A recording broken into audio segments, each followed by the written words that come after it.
The sweet smell was the first warning, and no one recognized it. In 1859, a Parisian chemist named Charles Adolphe Wurtz watched a colorless vapor rise from a flask in his laboratory. The odor was pleasant, ethereal, faintly sugary, and he noted it without alarm. He had just synthesized a new compound, a triangle of 2 carbon atoms and 1 oxygen squeezed into a geometry of such strain that the molecule wanted only to snap open and attach itself to anything nearby. He called it ethylene oxide. That strained ring, that chemical hunger, would become the quiet engine of 2 futures running on parallel tracks.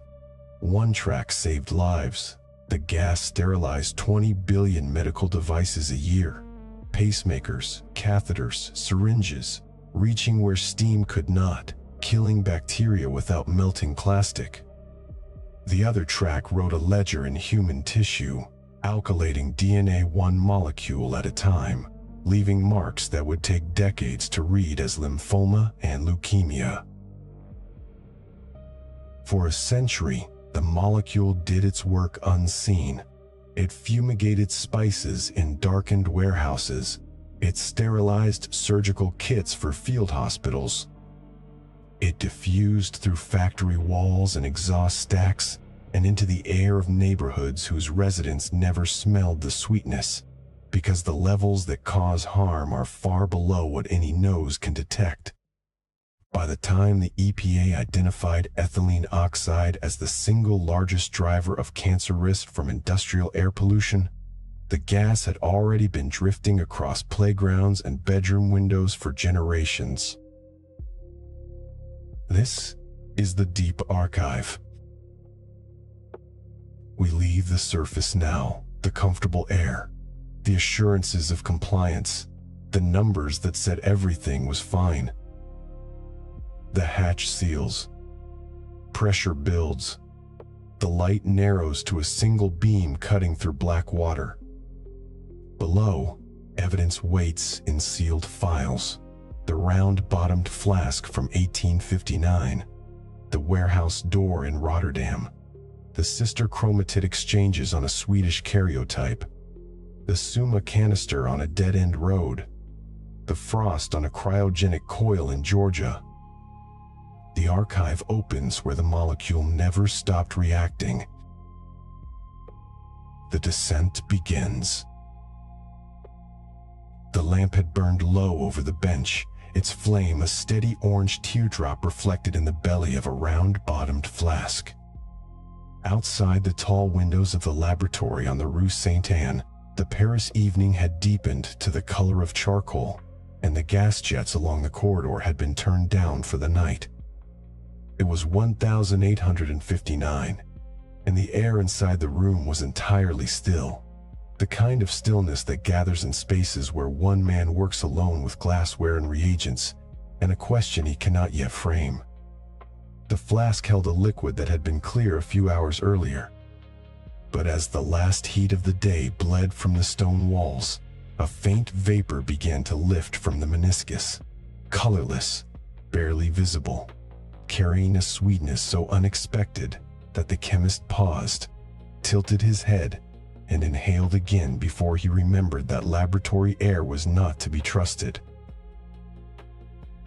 Charles Adolphe Wurtz was 42 years old that year, a professor at the École de Médecine, a man whose name would soon be attached to a coupling reaction and a mineral and a street in the 13th arrondissement, but who on this particular evening was simply a careful observer of transformations.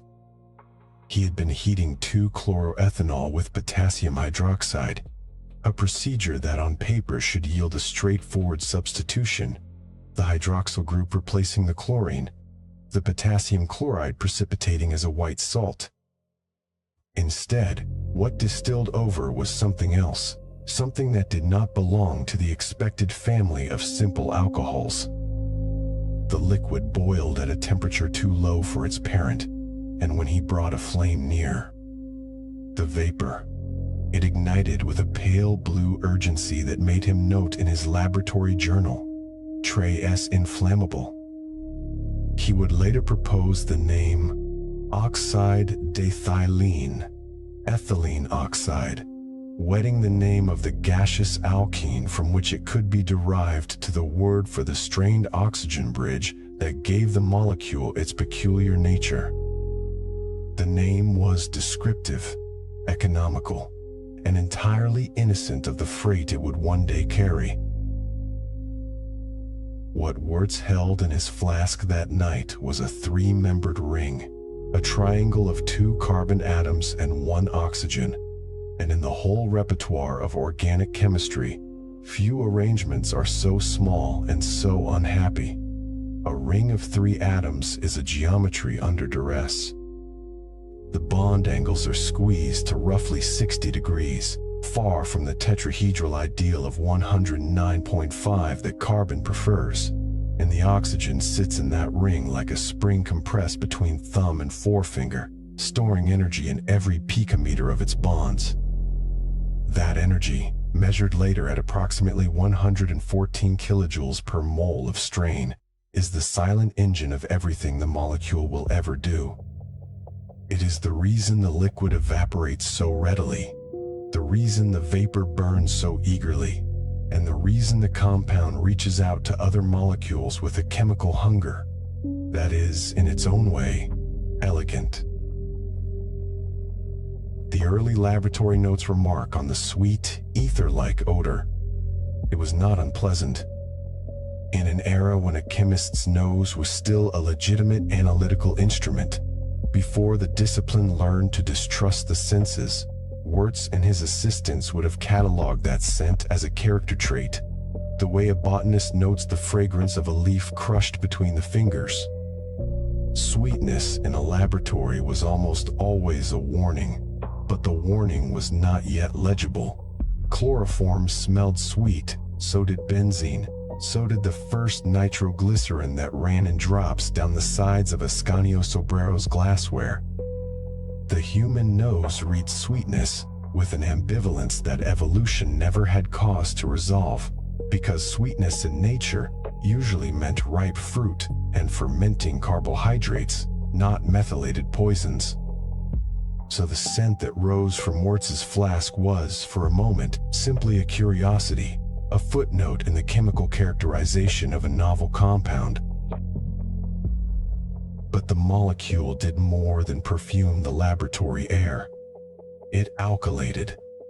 That was the verb that would later appear in textbooks with a kind of clinical neutrality, as if it described an ordinary transaction. To alkylate means to transfer an alkyl group, a chain of carbon and hydrogen atoms, from one molecule to another, a movement so fundamental to organic synthesis that it is taught in the first semester of any university course. The strained ring of ethylene oxide performs this transfer with a readiness that borders on promiscuity. The oxygen bridge snaps open under the mildest provocation, a trace of acid, a nucleophilic group on a protein, the nitrogen atom in a guanine base of deoxyribonucleic acid. The ring breaks, and the 2-carbon fragment attaches itself to whatever was waiting, like a key that turns and then refuses to be withdrawn. In the language of chemistry, it is a potent electrophile. In the language of the laboratory, it is a reagent that must be handled with cold fingers and a steady hand. In the language of the cell, it is an intruder that writes its name into the ledger of the genome. Wirtz did not know this. He could not have known it. The structure of DNA would not be elucidated for another 94 years. The concept of mutagenesis did not yet exist. The word cancer described a clinical presentation, not a molecular lesion. So the entry in his notebook recorded a boiling point and a flame test and a yield expressed in grams. The deeper meaning of the compound, that the very strain which made it so reactive in a flask would one day make it so reactive within the warm aqueous environment of a living cell was folded inside the molecule like a message sealed in a bottle. It would take generations of chemists, epidemiologists, and regulatory assessors to unscrew the cap and read what was written there. The strange part was not that it worked, but that the same molecular property would enable two futures that shared no common moral vocabulary. The strained ring that snapped open to alkylate a guanine residue, thereby misinstructing a dividing cell and planting the seed of a neoplasm, was chemically indistinguishable from the strained ring that would one day alkylate the cell wall of a bacterial spore, destroying its ability to germinate on the surface of a scalpel. The mechanism was the same. The electrophilic attack on nucleophilic nitrogen and oxygen and sulfur atoms happened whether the target was a pathogen or a patient. The molecule had no preference, no selectivity, no intelligence with which to discriminate between a bacterium and a basal cell layer in the nasal epithelium of a worker standing downwind. It simply reacted. That was its nature. And it is the nature of chemistry to be morally inert, to offer the same reactivity to the sterilizer and the carcinogen without filing an ethics report or pausing to consider the downstream consequences. A listener drifting through the quiet of their own evening might consider this and feel the first whisper of a cold draft, the kind that moves through a documentary, not as shock, but as a slow recognition that the world's most useful things are often the most indifferent to us. The darkness in this story is not a villain. It is a property of a triangle. It is the geometric fact that a ring of three atoms does not want to stay a ring of three atoms. It wants to open, to bond, to leave its mark. The ethical weight, the cost, the debt, the signature on the wrong ledger is a human addition. We are the ones who built the factories, set the exposure limits, and placed the homes and the schools and the swing sets within the dispersal radius of an industrial emission. The molecule did what molecules do.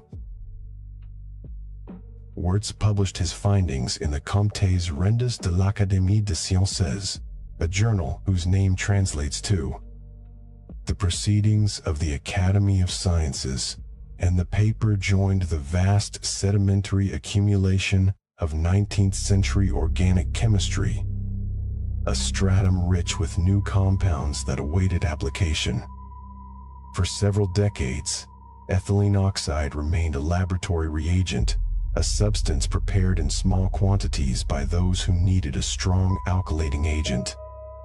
Its potential as a fumigant, a sterilizer, a chemical weapon intermediate, an industrial monomer for ethylene glycol production, all of that lay dormant, curled inside the strained ring like a seed waiting for the right soil. The seed would find its soil at the turn of the 20th century when entomologists in the United States Department of Agriculture began searching for a gas that could kill insects without spoiling the color of imported tobacco leaves. But on that evening in 1859, in the laboratory with the single lamp and the round-bottomed flask, there was only a man, a vapor, and a sweetness that rose into the still air and dissolved without trace. The flask cooled on the bench. The vapor stopped rising. The glass returned to room temperature, and the chemist, whose hand had discovered something that would outlive every building on his street, recorded the day's work in a script that leaned slightly to the right, the ink drying before he closed the journal and extinguished the flame. Outside, the city of Paris exhaled its own breath, coal smoke, horse dung, the river's mineral coolness, and the air that carried the last of the ethylene oxide from the laboratory window mixed with the general atmosphere of the Second Empire, indistinguishable from 1,000 other scents. No one coughed, no one felt a burning in the throat, no one marked the date. The archive of what had just entered the world was a single notebook, a single line item, a single compound name written beneath a formula that would not change for as long as chemistry existed. And that, perhaps, is the quiet terror of the opening chapter, that the beginning of everything was so small, so private, so devoid of ceremony. The molecule that would one day appear in the air above Willowbrook, Illinois, and become the largest single driver of national cancer risk from industrial air pollution, first arrived in the atmosphere as a few milligrams evaporating from an open flask. The gas that would sterilize 20 billion medical devices each year, enabling pacemaker implants and emergency cesarean sections and the safe transfusion of blood plasma, first announced itself as a faint, dizzying sweetness in a Parisian twilight. The bill was not presented at the moment of discovery. It never is. The invoice waits in the chemistry itself, in the geometry of the strained ring, in the thermodynamics of alkylation. It waits until someone builds the factory, installs the chamber, vents the exhaust, and then, decades later, someone else draws a blood sample from a resident living 2 miles downwind and counts the chromosomal aberrations under a microscope. The molecule does not forget its nature. It only waits for us to notice. The laboratory bench at twilight, the single flask, the sweetness released into still air, no one yet aware of its future dual role. The record shows a discovery. The margin shows a debt that would take more than a century and a half to even partially acknowledge. And the air, the same air that filled the Rue Saint-Anne that evening, the same air that circulates now through our own rooms and lungs and blood, carried the compound upward, outward, into a world that had not yet invented the instrument sensitive enough to measure it at the concentrations where harm begins. The archive of that harm would not open for a very long time, but the first page had been written. The ink was dry. The flask was clean. And the molecule, having been given its name and its freedom, began its long, deliberate journey into the future. The warehouse had no windows. That was by design. Light was an inventory cost, a slow bleaching of profit that no fumigator could reverse. The men who worked inside knew the building less by sight than by touch. The rough weave of jute sacks under their palms, the cold brass of the valve wheel, the particular way sound flattened against stacks of bagged cardamom and died before it reached the rafters. They navigated by habit, moving through an architecture of scent, spice dust rising from burlap, machine oil from the cylinder manifold, and underneath both, a faint sweetness that did not belong to any cargo manifest. The year was 1928, or perhaps 1931. The record is imprecise, because the record was never meant to be precise. The United States Department of Agriculture had been running trials on something called the fumigation frontier, a term that appeared in entomology circulars with the same casual optimism that earlier decades had used for the railway frontier or the electrical frontier. The problem was ancient and global. Stored products arrived alive. Grain weevils bored through wheat shipments. Tobacco beetles reduced cured leaf to powder. Spice consignments from India and Zanzibar carried unseen passengers, larvae, eggs, adult insects too small to spot during customs inspection, but numerous enough to render a cargo unsellable within weeks of landing. The old solutions were brutal. Hydrocyanic acid gas worked, but it left a residue of fear thicker than any chemical film, and it killed humans almost as efficiently as it killed beetles. Sulfur dioxide bleached color. Heat sterilization cooked the product. Carbon disulfide was flammable enough to turn a warehouse into a bomb. What the trade wanted was something impossible. A gas that killed everything except the commodity. A selective reaper that recognized profit and spared it. Then someone read the European literature. Charles Adolphe Wurtz had synthesized ethylene oxide in 1859, a laboratory curiosity with a sweet, ether-like odor. Later chemists noted its appetite for organic matter, its willingness to insert itself into molecular structures that other compounds approached with more restraint. In the 1920s, USDA entomologists began placing insects in sealed jars and introducing measured volumes of the gas. The results arrived with the stark elegance of a balance sheet. Exposure to concentrations as low as a few milligrams per liter produced 100% mortality in confused flower beetles, cigarette beetles, granary weevils. The insects stopped moving. The grain appeared untouched. The tobacco retained its color, its texture, its marketable weight. The mechanism was not understood in detail. That would come later, in different laboratories, under different funding, with different instruments. What the early fumigators knew was purely empirical. The gas worked. It diffused through porous sacs without wetting them. It penetrated the waxy cuticle of an insect's exoskeleton and did something internal, something final, something that left the commodity visually and commercially intact. The entomology circulars used the language of efficacy, not mechanism. Kill ratio, exposure time, cost per cubic meter. The sweet smell was noted only as a practical observation, a way to detect leaks, not a warning. The strange part was not that it worked, but that the question of residue never fully formed.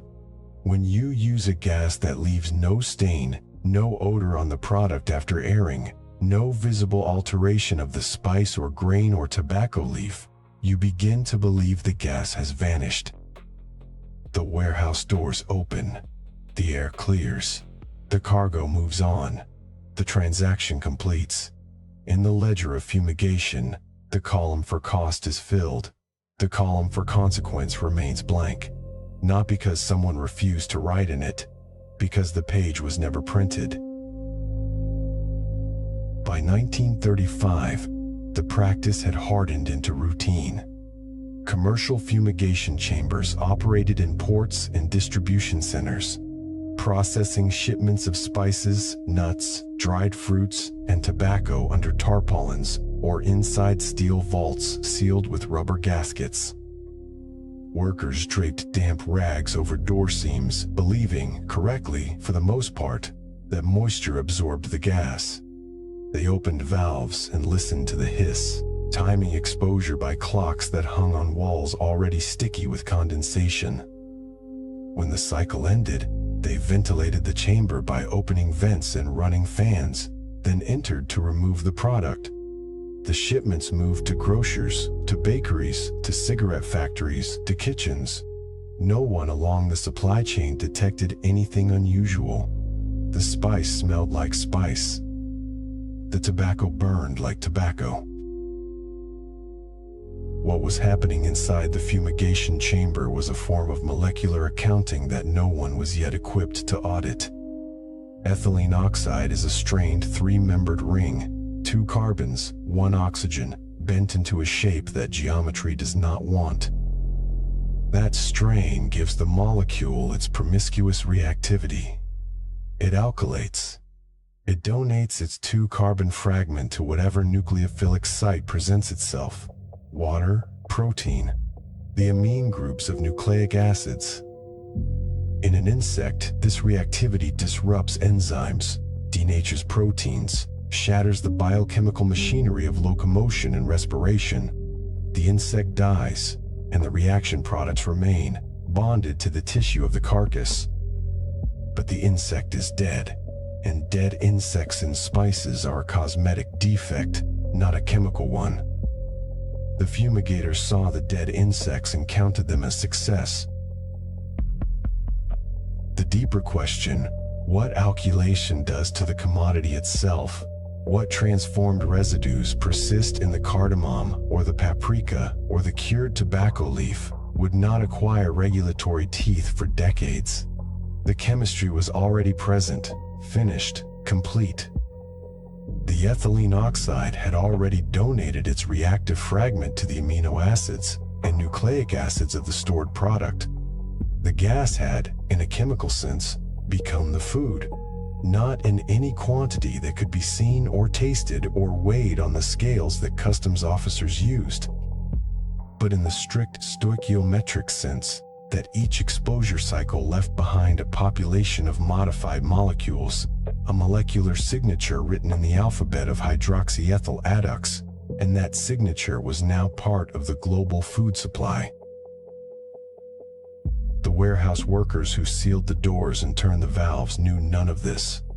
They knew the gas was dangerous to breathe in large amounts. They had been told that much. They knew the sweet smell meant a leak.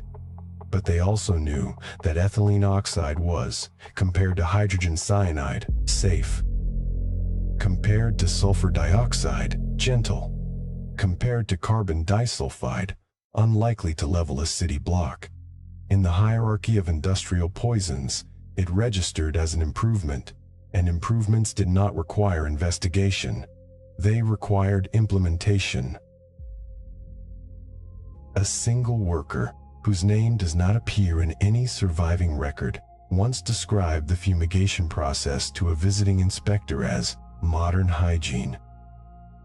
The phrase catches something essential.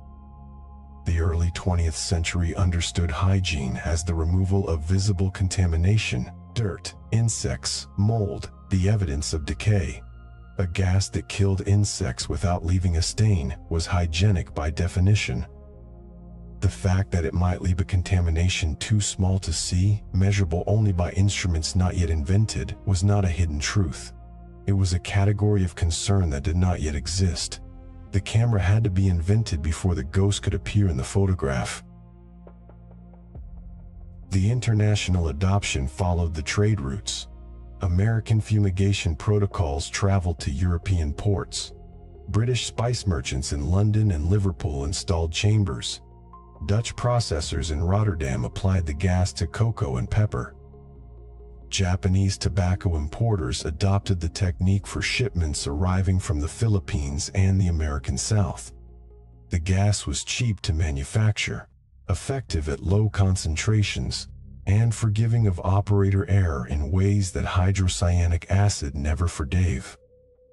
It diffused through jute and paper and thin wooden crates. It reached the center of a spice block where insect eggs hid in clusters too small for a sieve to catch. It did its work, and then, with ventilation, it supposedly departed. The atmospheric marker of this era is not a single event, but a recurring scene, repeated across ports and railway depots and riverside warehouses on 4 continents. A darkened interior space, stacked high with sacks of cardamom or coriander or anise. The slow liquid hiss of a gas cylinder. Men in canvas aprons pressing damp rags against a door frame, sealing the gap with the only technology the moment required. The certainty that they were practicing sanitation, that the invisible agent they released into the cargo would protect consumers, that the ledger of this transaction was balanced.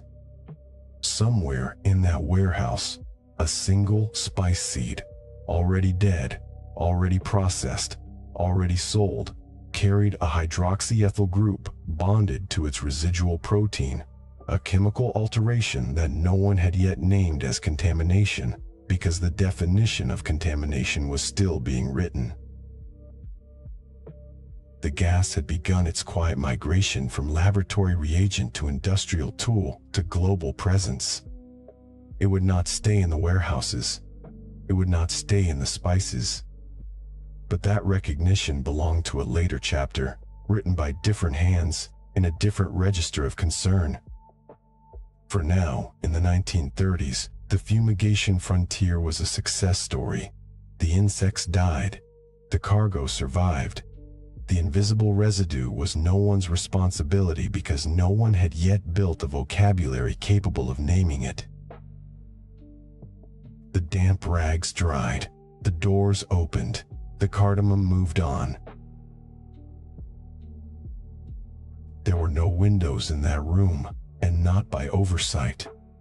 The wartime laboratory had been assembled in a rush, partitioned from a warehouse basement in Maryland, its walls clad in painted cinder block, its atmosphere governed by a single bare bulb strung from a ceiling conduit. The bulb cast a jaundiced glow across a steel bench, where a sealed vessel sat like a small naval mine, bolted flange to flange. Inside that vessel rolled surgical gauze, rubber tubing, glass bottles of dried plasma. The soft architecture of field medicine waited in total darkness. A brass pressure gauge ticked softly as the chamber exhaled its evacuation cycle, and outside, the world was busy tearing itself apart.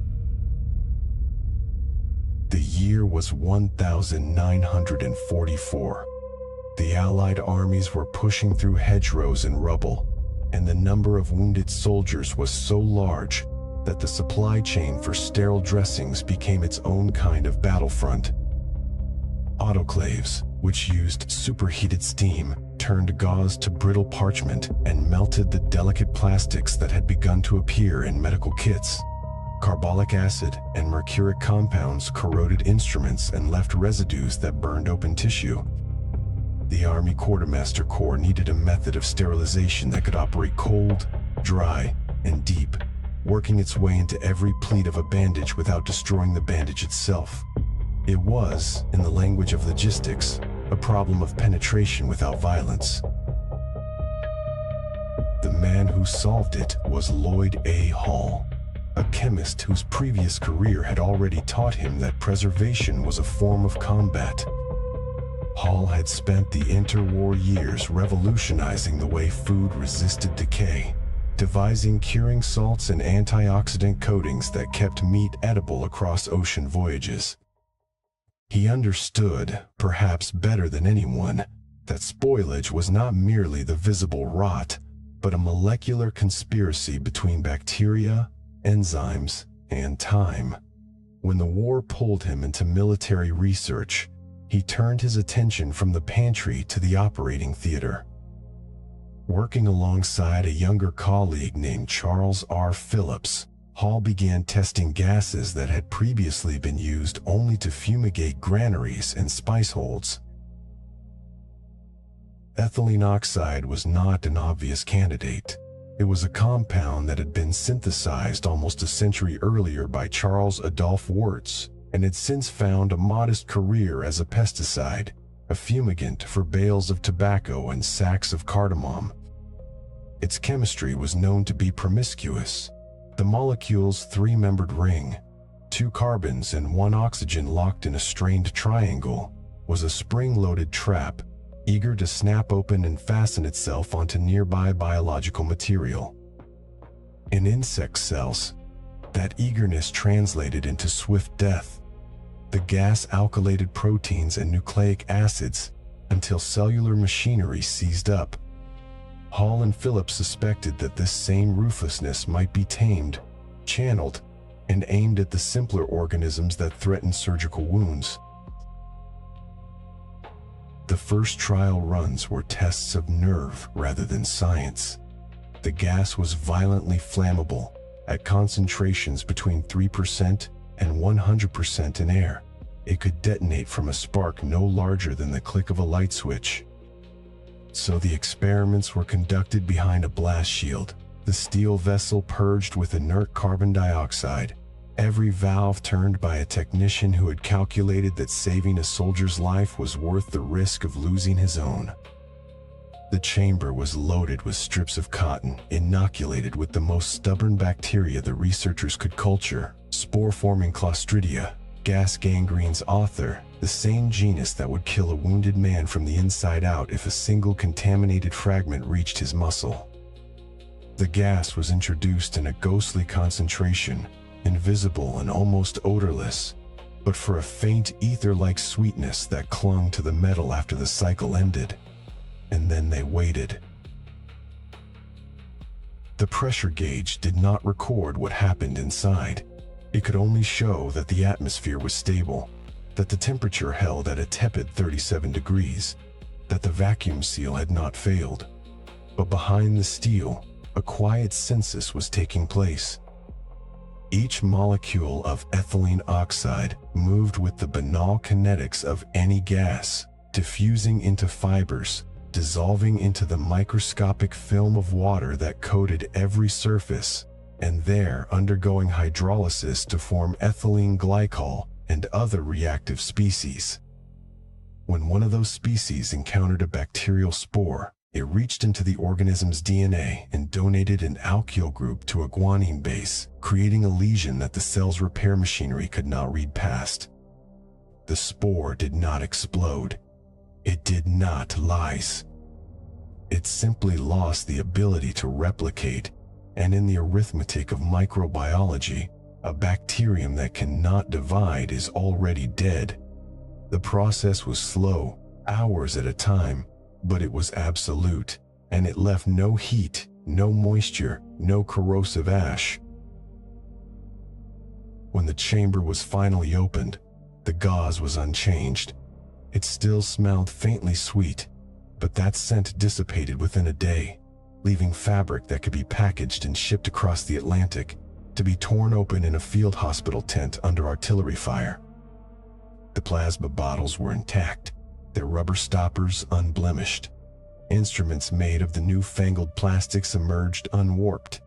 Phillips would later write, with the unadorned clarity of a good military report, that gaseous sterilization offers a means of rendering sterile many items which cannot withstand the temperatures of steam sterilization. That understatement, published in 1949, carried the whole future of hospital hygiene inside it like a dormant spore. The term gas sterilization entered clinical medicine through that paper, and it did so without fanfare. There were no press conferences, no ribbon cuttings. The war had ended, and the vast machinery of military procurement was pivoting to civilian life. The ethylene oxide sterilizer moved from army depots to municipal hospitals with the same quiet inevitability as penicillin and blood banking. By the 1950s, the sealed steel vessel had become a standard fixture in central sterile supply departments.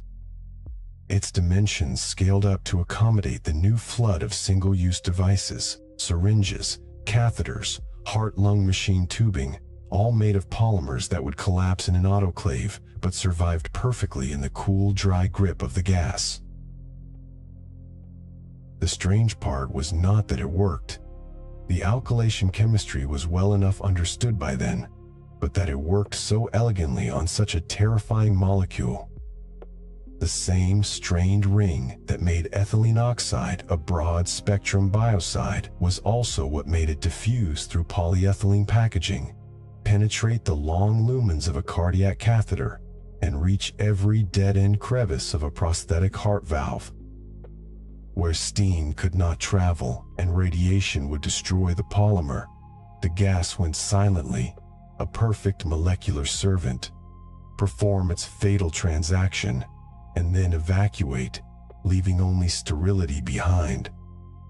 The engineers who designed the new hospital sterilizers often spoke of the gas in terms usually reserved for a prized instrument, as if the ethylene oxide molecule itself possessed a kind of clinical tact.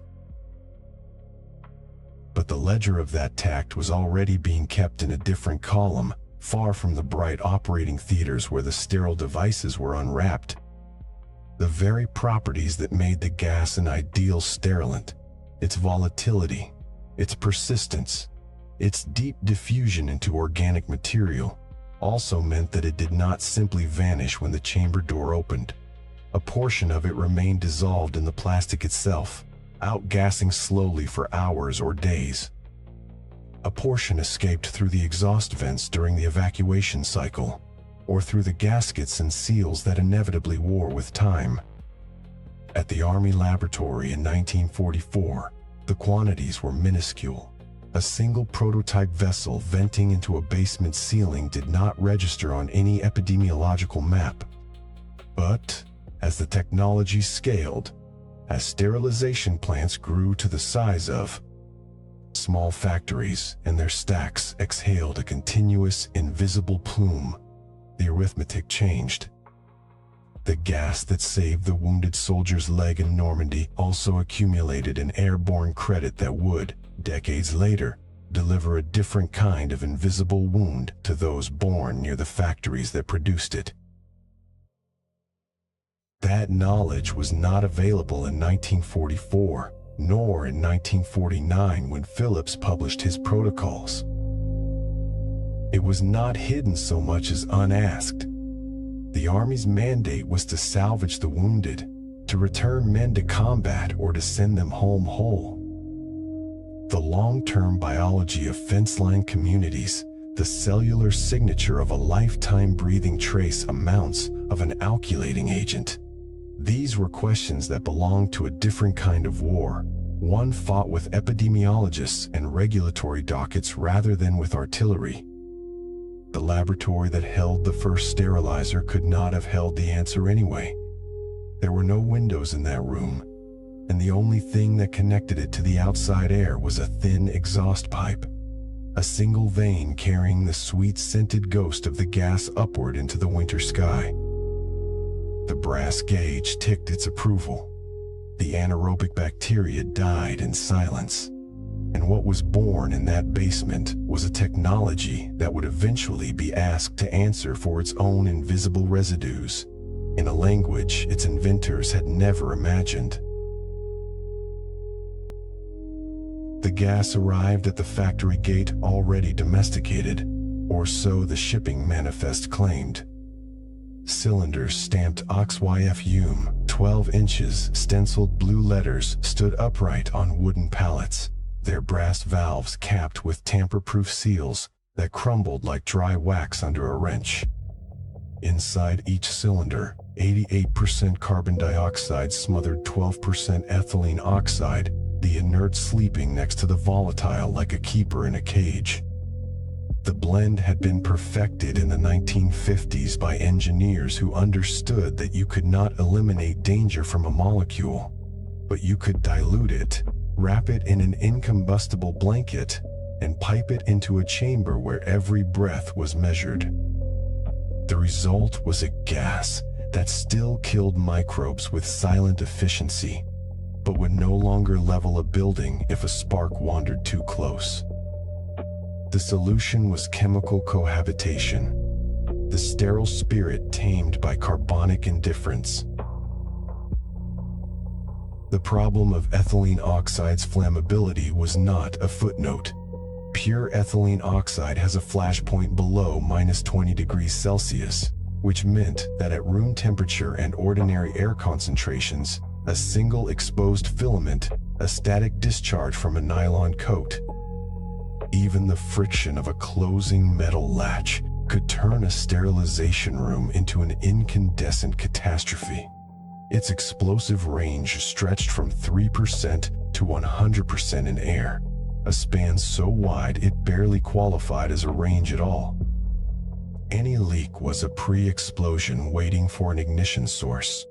Early fumigation warehouses had learned this the hard way, losing brick walls and corrugated roofs to fireballs that left little behind but twisted metal and the faint scent of burnt sugar. The compound's chemical reactivity, the same strained three-membered ring that made it an alkylating agent of terrifying precision, also made it thermodynamically eager to fly apart. The engineers of the post-war period faced a simple question: how do you take a molecule that is almost impossible to control and build a system around it that never fails? The answer came not from chemistry alone, but from industrial choreography. If you could not change the molecule, you could change the atmosphere around it. Blending ethylene oxide with carbon dioxide, as in the oxy-fume formulation, raised the mixture's lower flammability limit, enough that even a substantial leak in a ventilated space would not ignite spontaneously. Nitrogen blends serve the same purpose, and later generations of sterilizers experimented with mixtures of ethylene oxide and hydrochlorofluorocarbons, though those would introduce their own atmospheric debts decades later. But the blend was only the first layer of containment. The real architecture of safety was the chamber itself, a thick-walled steel vessel, often cylindrical, built like an autoclave but designed not for steam but for gas under vacuum. The sterilizer was not a passive box.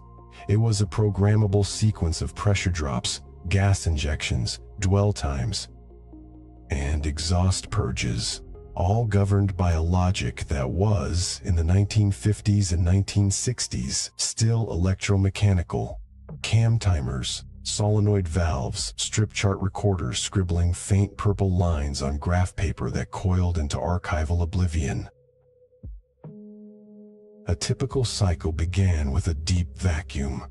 Pumps drew the chamber down to pressures where water boiled at room temperature, and air itself thinned to a ghost. This evacuation served two purposes. It removed oxygen that might, against all odds, support combustion, and it pulled trapped moisture from the porous loads inside. Cardboard boxes of syringes, plastic tubing wound like intestines on spools, surgical kits wrapped in cotton muslin. Humidity was the hidden collaborator. Ethylene oxide needed a thin film of water on surfaces to hydrolyze and alkylate microbial proteins, but too much moisture diluted the gas and created acidic byproducts. The balance was measured in relative humidity percentages, a parameter as meticulously controlled as the gas concentration itself. Operators learned to precondition loads in climate-controlled anterooms before the chamber door ever swung shut, transforming the sterilization plant into a building-sized instrument for the calibration of invisible air. Once the vacuum held steady, the gas blend entered, not in a rush, but through a heated vaporizer that turned the liquid ethylene oxide mixture into a precisely dosed stream. The pressure climbed back toward a set point, typically just below atmospheric, and a circulation fan ensured the gas reached every lumen, every fold of Tyvek, every inner surface of a breathing circuit. The dwell phase lasted hours, sometimes 4, sometimes 12, depending on the load and the organism to be killed. Bacillus atrophius spores, the biological indicator of choice, required a lethal exposure that translated into a probability of survival of 1 in a million. That number, calculated from kill curves plotted on semi-log graph paper, became the industrial standard for sterility assurance. It was a statistical guarantee written in the language of microbiology, and it depended utterly on the chamber's hermetic performance.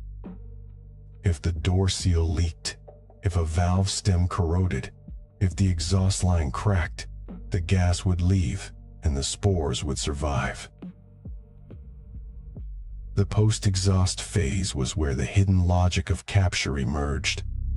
After the dwell period, the chamber underwent a series of vacuum flushes, pulling the ethylene oxide-laden atmosphere out and replacing it with filtered air or nitrogen.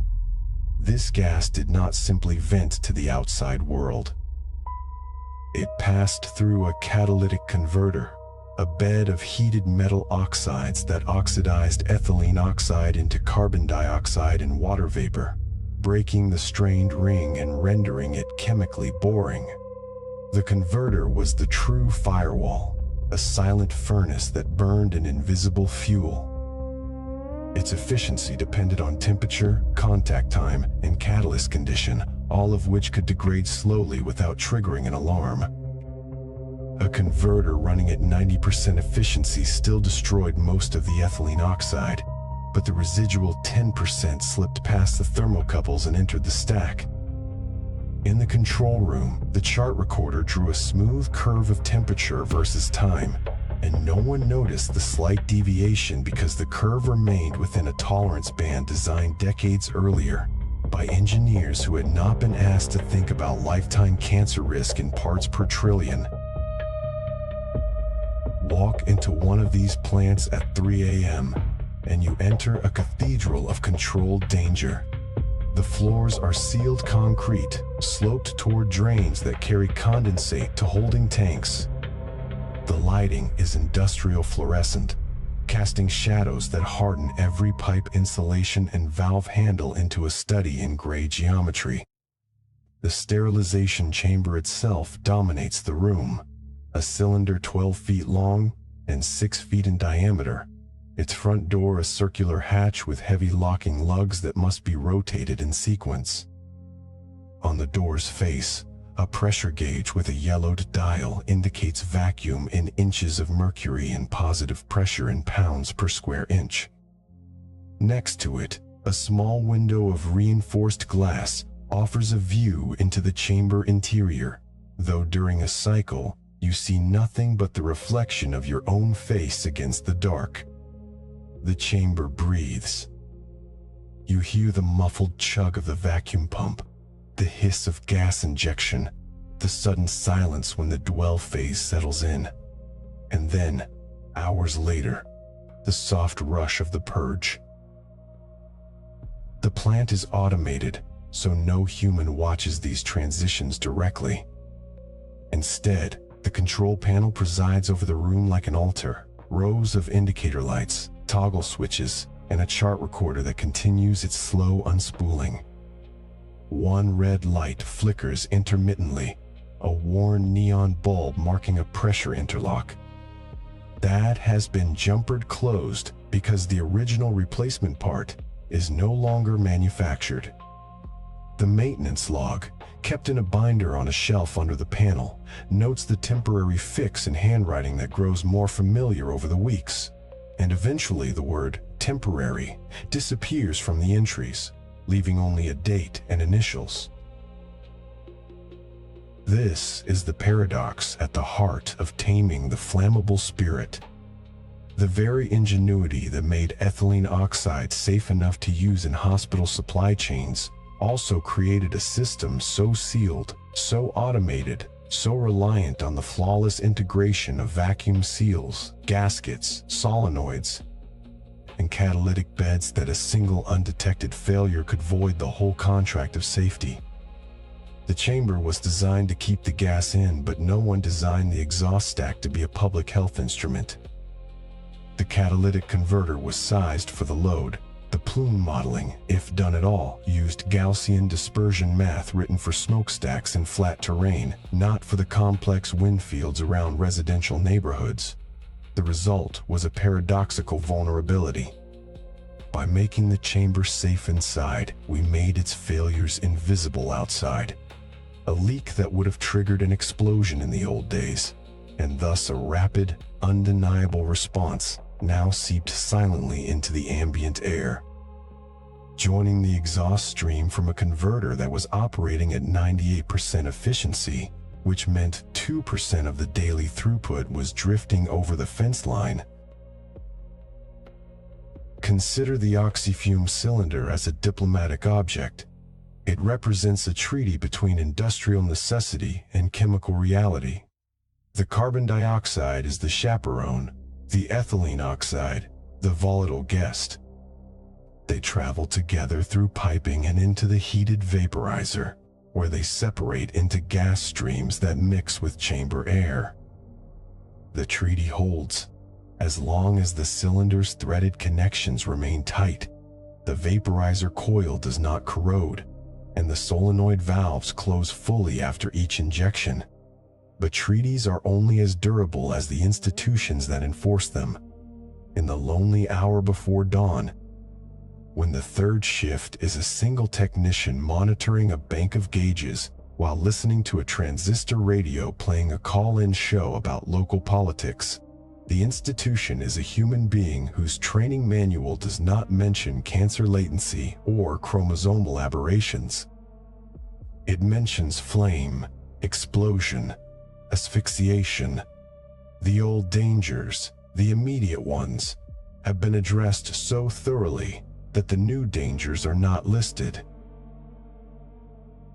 The atmospheric marker of this chapter is not the dramatic fireball, but the slow accumulation of a molecule that no one can smell at relevant concentrations. The sweet, ether-like odor of ethylene oxide becomes perceptible to most humans around 500 parts per million, a level hundreds of thousands of times higher than the concentrations associated with long-term cancer risk. By the time a worker or a neighbor identifies that faint, dizzying sweetness, the exposure is already orders of magnitude beyond the public health threshold.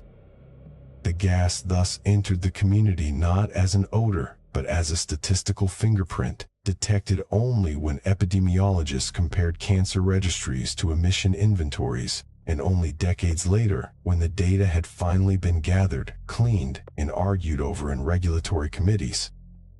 The sealed industrial system was not merely a physical enclosure.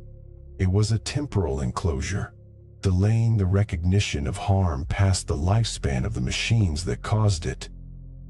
The strip chart records from the 1950s and 1960s, if they still exist, are boxed in archives that no one consults, their purple lines describing a history that has not yet been read.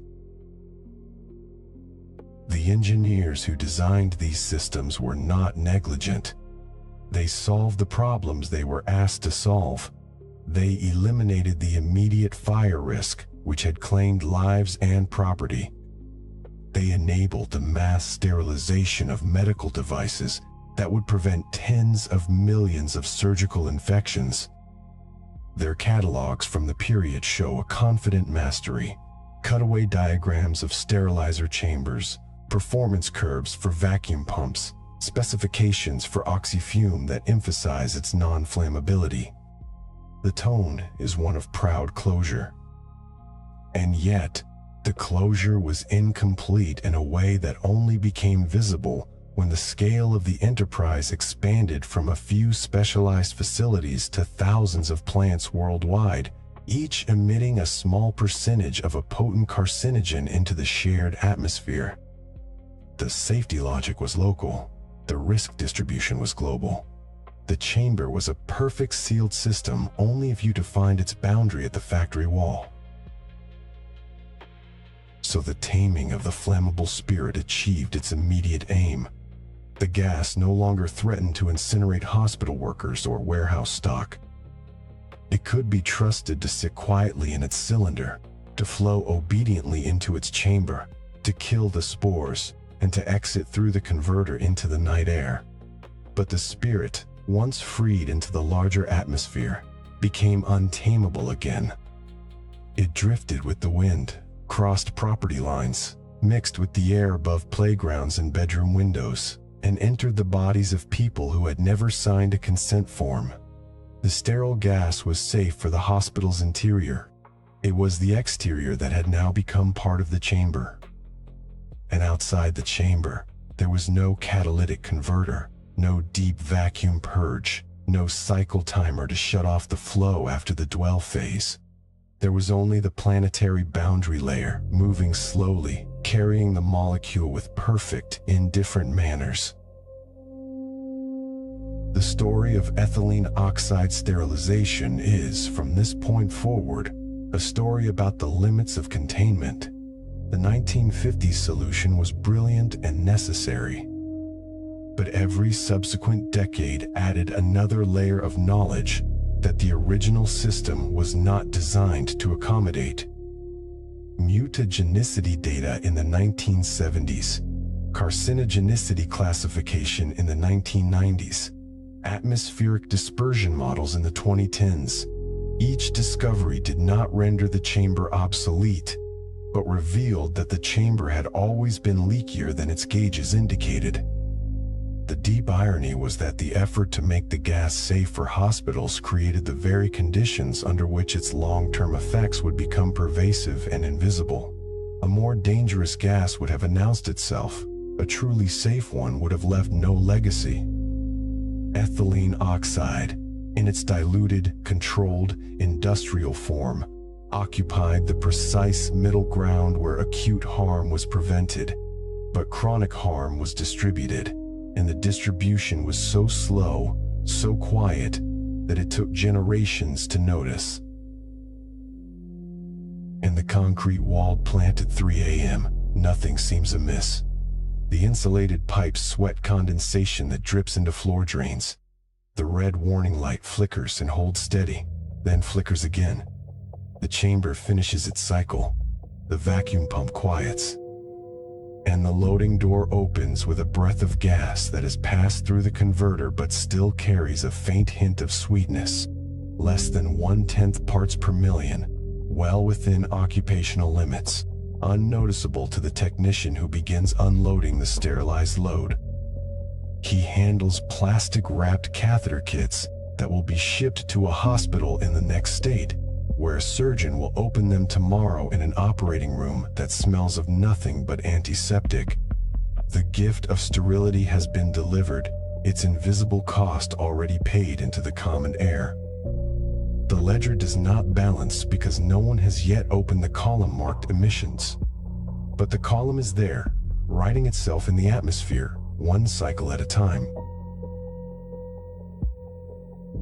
The corridor is brighter than it has any right to be.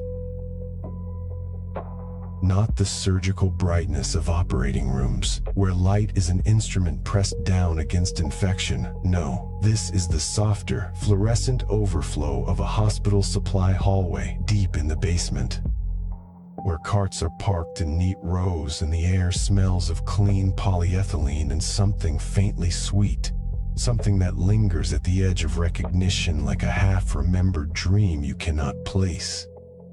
The carts are loaded with flat packages wrapped in translucent blue film, each one stamped with a black circle containing 2 words, Sterile EO. A nurse pushes a cart toward the elevator, and the polyethylene wrappers shift with a soft crinkle, releasing that same ghost of sweetness into the recirculated air. She does not notice. She has been working in this hospital for 14 years, and she has never noticed. The year is 1976. In Washington, D.C., a legislative pen moves across a page, and the medical device amendments to the Federal Food, Drug, and Cosmetic Act become law. The amendment is not a glamorous document. It contains no stirring preamble about the sanctity of human life. It reads like an inventory of precaution, classification panels, performance standards, pre-market notification, good manufacturing practices. But buried in its language is a quiet revolution in what it means to be clean. For the first time, medical devices, not just drugs, are legally required to meet validated sterility standards before they touch a patient's bloodstream, a patient's spinal column, a patient's heart. The problem, immediately apparent to every manufacturer of plastic tubing and fabric drapes and silicone catheters, was heat. Steam sterilization, the old reliable, the boiling sword of Lister's antiseptic gospel, destroys polymers as surely as it destroys bacteria. Autoclave a polyethylene syringe, and it warps into a melted fossil of itself.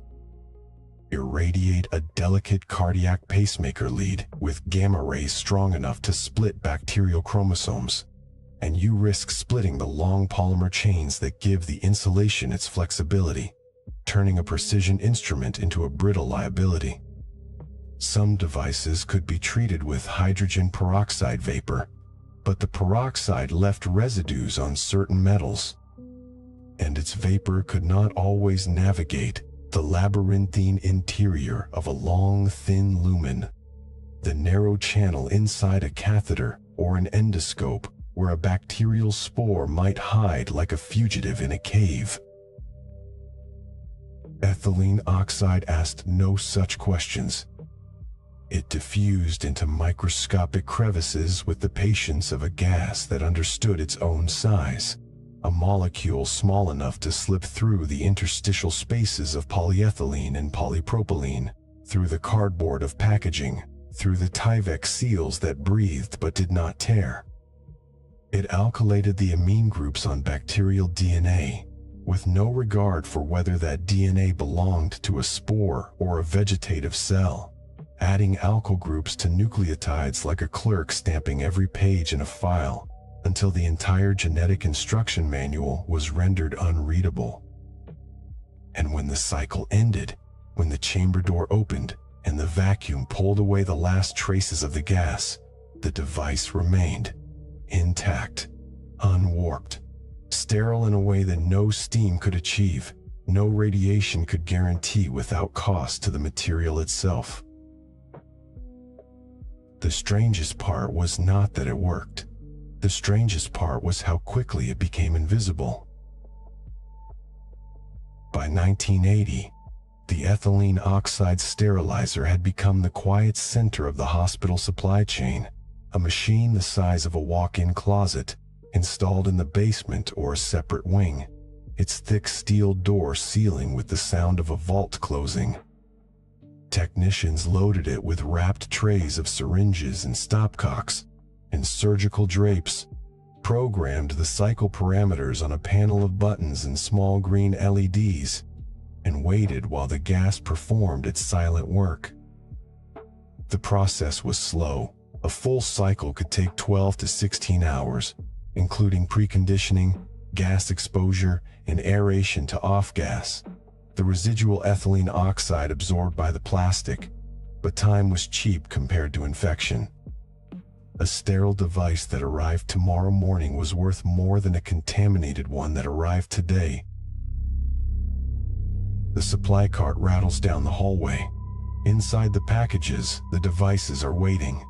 A cardiac pacemaker, its titanium case polished to a matte gleam, rests in a molded plastic tray, the leads coiled like sleeping veins.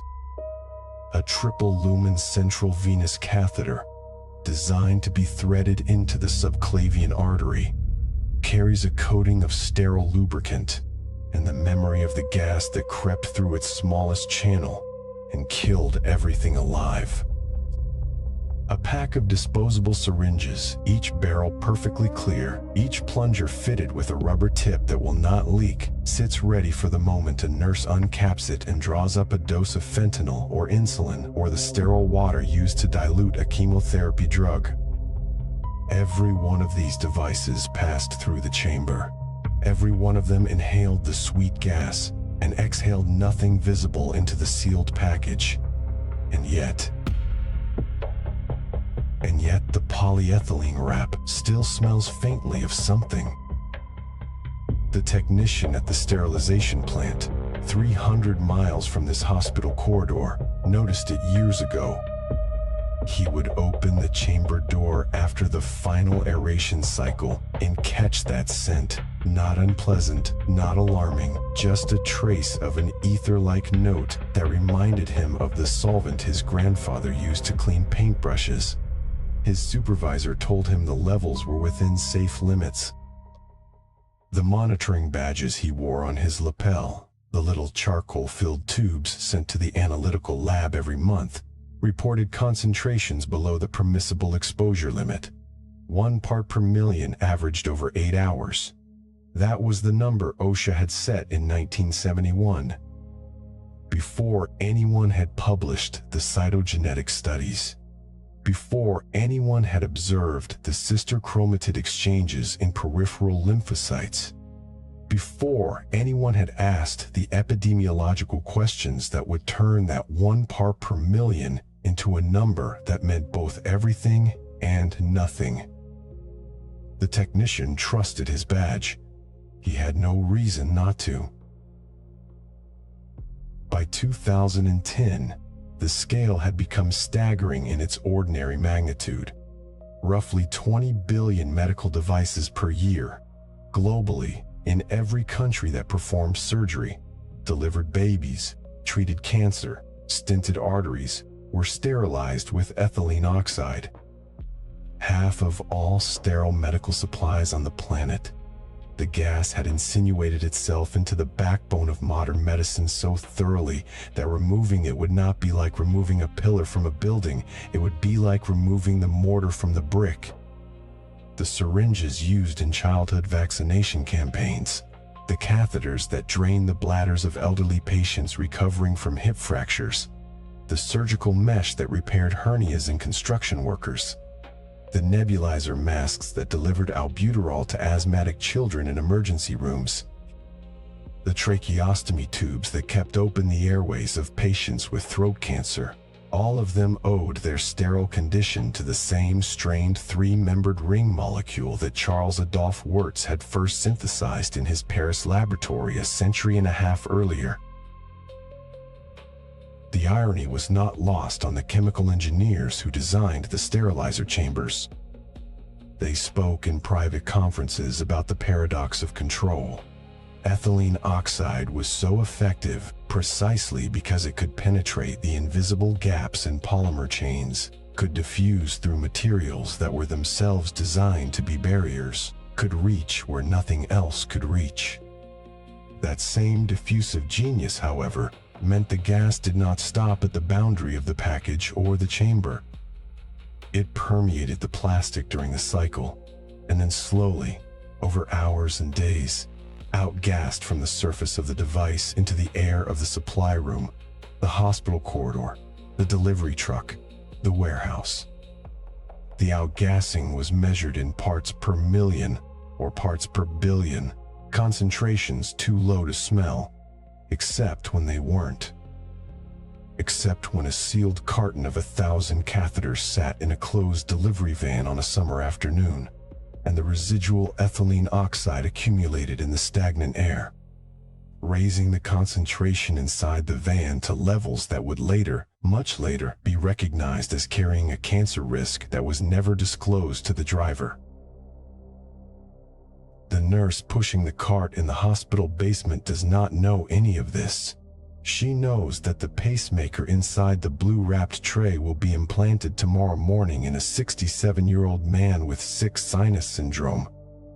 A retired high school physics teacher who taught his students about Avogadro's number and the ideal gas law and the way molecules move through space according to probabilities that can be calculated but never predicted for any single particle. The surgeon will scrub with chlorhexidine, drape the patient in sterile cloth, make a small incision below the left clavicle, and guide the pacemaker leads through the subclavian vein into the right atrium and right ventricle of the heart. The device will sense the native cardiac rhythm and deliver tiny electrical impulses only when the heart pauses too long between beats, a corrective whisper measured in millivolts. The patient will go home after 2 days with a small rectangular bulge under his skin and instructions to avoid strong magnetic fields. He will not think about the gas that made his implant sterile. He will not need to. The bill, however, has been accumulating elsewhere. It accrues not in hospital corridors, but in the air outside the fence line of the sterilization plant, where the same molecule that slipped into the catheter lumen also slips out of the exhaust stack during the vacuum purge cycle, riding the hot air upward and then dispersing downwind into residential neighborhoods with names like Willowbrook and Covington and Santa Fe Springs.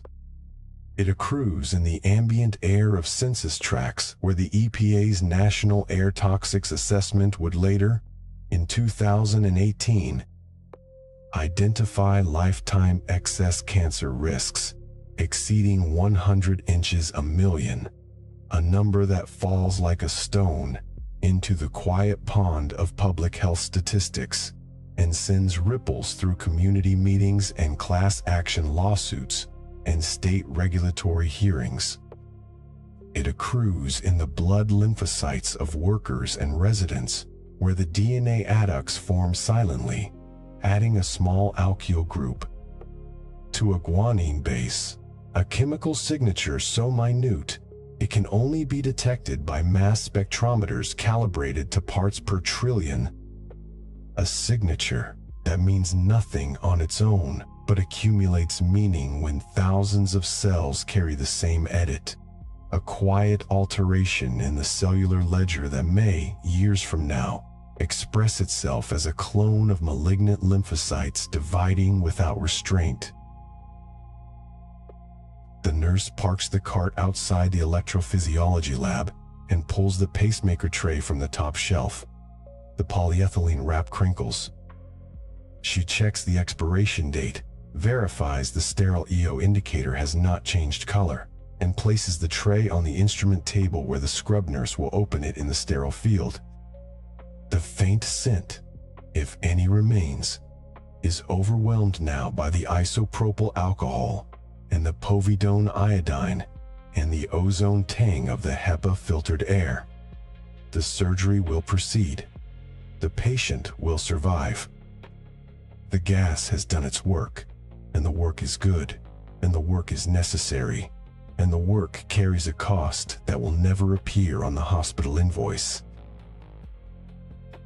No consent form ever informs a patient that the sterility of the device about to enter their body was purchased with airborne micrograms of a known human carcinogen emitted into the air of a community that had no say in the transaction. No informed consent document lists ethylene oxide among the risks and benefits. The debt is invisible because it has been spread across geography and time, diluted into the atmosphere, deferred into future epidemiological calculations that will emerge too late to change the air that was already breathed. The gas that cleans the scalpel also writes a slow, invisible signature into the wind that moves over swing sets and mailboxes and elementary school playgrounds. And that signature, measured in frequencies of sister chromatid exchanges, in odds ratios for non-Hodgkin lymphoma, in parts per trillion drifting through a Summa canister on a dead-end road, is as real as the pacemaker that will keep the retired physics teacher's heart beating in a steady, metronomic rhythm for the next 12 years. The corridor empties. The fluorescent lights hum. Somewhere in a warehouse on the edge of the city, a new shipment arrives. Pallets of polyethylene wrapped kits, fresh from the sterilization chamber, still carrying the faint sweetness of outgassed ethylene oxide in the air trapped between the film and the cardboard. The forklift operator breathes normally. The inventory manager checks the manifest. The truck driver signs the delivery receipt. And the air that surrounds all of them moves unchanged, carrying a compound that no one sees, no one smells, no one thinks about, but which has already written its small, alkylated mark into the deepest lexicon of the body, a mark that will not be read until the ledger is opened, sometimes decades later, in a quiet room with a karyotype photograph and a stack of IARC monographs, and a question no one knows how to answer. The hematology lab at midnight. A single fluorescent bar trembles over. A steel bench scattered with Polaroid prints cut from a film pack. The technician, a woman whose lab coat is buttoned to her throat, bends toward a light box and squints at a karyotype, a chromosome spread from a worker's blood, fixed in metaphase, stained with GMSA, and enlarged until every arm and centromere stands out like a tiny black filament. She has been counting breaks and exchanges for 6 hours, and the numbers are not adding up the way a healthy blood portrait should. Too many chromosomes appear severed at the chromatin fiber.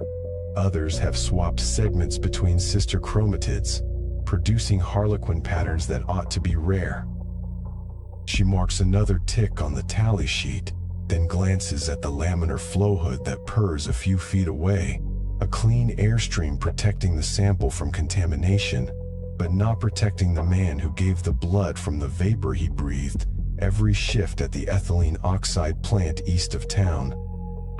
The hood's motor is a steady sigh, the sound of work that never quite reaches a conclusion, like a held breath. The discipline of science cannot exhale. That image is drawn from a precise historical moment. Between 1970 and 1979, cytogeneticists in Sweden, the United States, and the United Kingdom published a series of studies examining peripheral blood lymphocytes from workers who handled ethylene oxide. What they found was quiet but categorical. Compared to unexposed controls, the exposed workers exhibited a statistically significant increase in chromosomal aberrations, breaks, gaps, translocations, and an elevated frequency of sister chromatid exchanges, the reciprocal swapping of DNA between two identical chromatids of a single chromosome.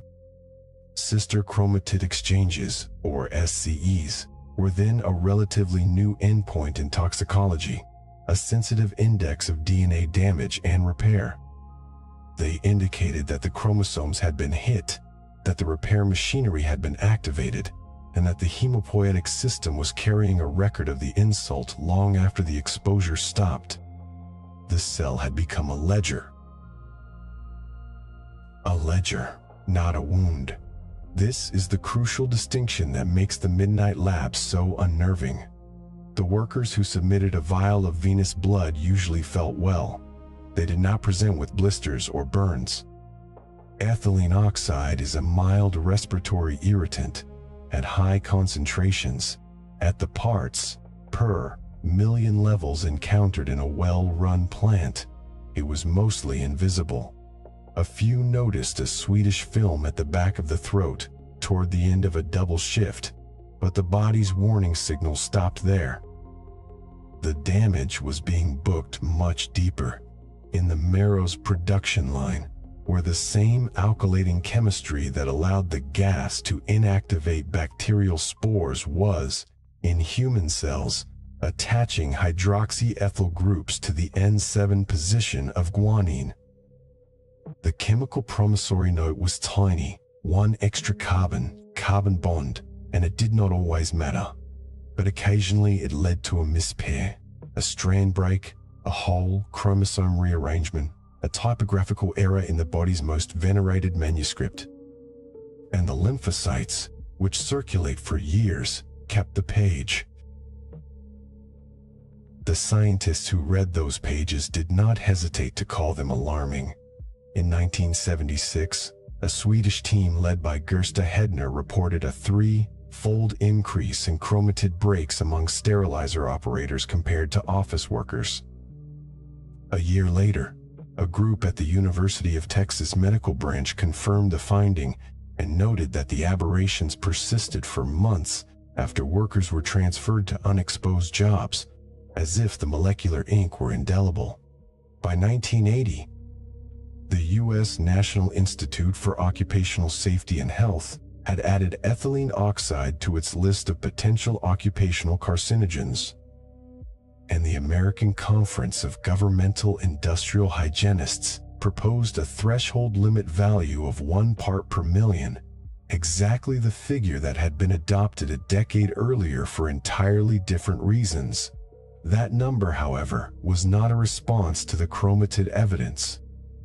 It was a coincidence born of earlier animal studies that had observed phototoxicity in rats at higher concentrations.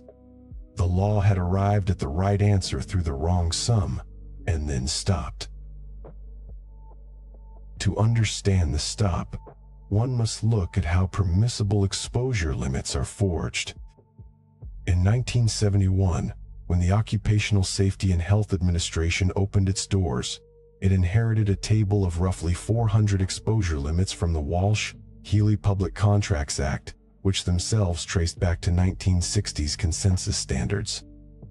For ethylene oxide, the number was 50 parts per million as an 8-hour time weighted average. Almost immediately, That figure was lowered to 1 ppm, not because of cancer, but because of skin sensitization and respiratory irritation in a handful of accidental overexposures. The 1 ppm limit was set as an emergency temporary standard and then made permanent without a full rulemaking process. It's stuck because once a number is etched into the Federal Register, the burden of proof shifts to those who would chisel it away. Industry argued that the available human evidence was equivocal, that the SCE studies used small cohorts, that the rats in the inhalation studies had been exposed for lifetimes, not 8-hour days. The arguments were not frivolous. They were the ordinary friction of regulatory science. But they created a stillness. The number 1 remained on the page like a city limit sign that never moves, even as the suburbs of evidence expanded in every direction. And so the hematology lab became a secret museum. The karyotypes, printed on glossy paper and stored in manila folders, documented an injury that the law had already decided was tolerable. The technician who counted aberrant cells was performing an act of testimony, but her reports went to company medical directors, to insurance assessors, to government file rooms where the drawers were oversized and the light was fluorescent, and the air smelled of toner, and nobody read them aloud. Once a year, perhaps, a union hygienist would cite the numbers in a bargaining session and win a slightly better respirator allowance. The machine of production exhaled, and the blood continued to keep its own accounts. There is a strange intimacy in the way a cytogeneticist reads a chromosome. Under oil immersion, the chromatin can look like a smear of black pepper, until the right focus catches the banding pattern. Light, staining euchromatin alternating with dark, staining heterochromatin. The tidy geography of a human blueprint. A chromatid break is a gap in that geography. A sister chromatid exchange is a patchwork that tells you the cell tried to fix itself and guessed wrong. The technician you met at midnight was not merely counting, she was reading a palimpsest. The original text was the DNA sequence her subject inherited. The over-text was the alkylation event. The visible result, the break or exchange, was the cell's best attempt at editing. What made the ledger so damning was that these edits were happening more frequently in people who stood near the ethylene oxide cylinders. The gas had become a spectral proofreader, and it was corrupting the page. Consider the body's own scale. A single milliliter of blood contains roughly 5 billion erythrocytes and 7 million lymphocytes. The cytogeneticist looks at 100 metaphase spreads. If she finds more than a handful of aberrations, something systematic is underway across the billions of cells that never land on her slide. The damage is statistical, not acute. 1 extra break per 1,000 cells translates into a population level shift in cancer risk that might take 30 years to manifest as a cluster of non-Hodgkin lymphoma or myeloid leukemia. The law, by contrast, measures exposure in parts per million of air, a scale that does not map neatly onto the stochastic world inside the bone marrow. The mismatch is the core of the paradox. The most sensitive instrument in the regulatory toolkit, the ppm meter, was too crude to see what the lymphocyte had already archived. The sound of that discrepancy is the quiet hum of the laminar flow hood. It is the white noise of a legal threshold set in 1971 and never moved, even as the karyotypes stacked up. In 1984, OSHA published an advance notice of proposed rulemaking to lower the PEL for ethylene oxide. It took until 1988 to issue a final rule that set a short-term exposure limit of 5 ppm and kept the 8-hour TWA at 1 ppm, still not based on cancer risk. The agency explicitly stated that the standard would not protect against carcinogenic effects because the quantitative risk assessment was incomplete. So the cellular ledger accepted a new entry: regulatory risk assessment pending. The laboratory door closed, the fluorescent bars flickered, and the hood continued its withheld breath. That withheld breath is not just metaphor. A laminar flow hood works by drawing room air through a high-efficiency filter and blowing it in a uniform curtain across the workspace, preventing stray particles from contaminating the sample. It is a device of exquisite sterility. It says, "What is on this bench is precious. What is outside is ordinary dust." But the blood inside the vacuum tube came from outside, from a man who walked through a factory gate, who smelled the sweet trace of the sterilizer chamber exhaust, who carried the gas home in the fibers of his coverall and the hemoglobin of his veins. The hood could not filter that. The law could not filter that. And the technician who knew exactly what she was seeing could only record the tally, place the photograph in the file, and hope that someday the regulatory pause would become a breath. Let us stay with that image a moment longer. The lab is cold because hematology labs often are, the air conditioning holding a steady 68 degrees to keep the reagent stable. The technician's coffee has gone cold beside a stainless steel staining rack.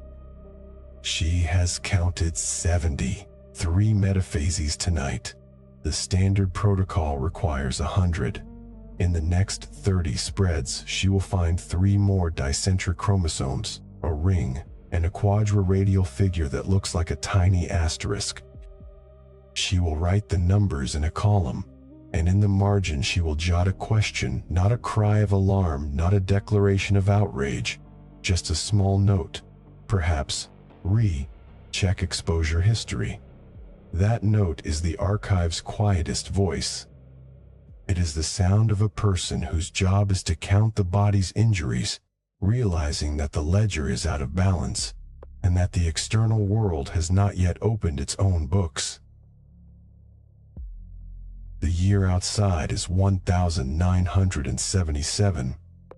The ethylene oxide plant is running a third shift to meet demand for single-use medical device sterilization.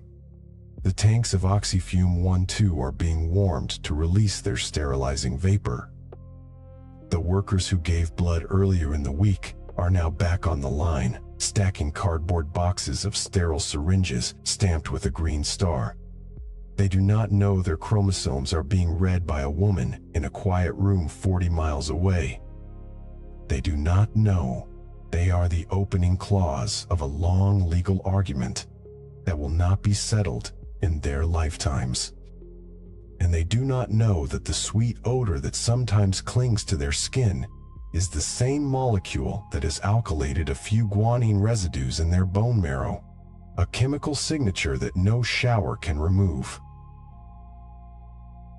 The cellular ledger is indifferent to the law.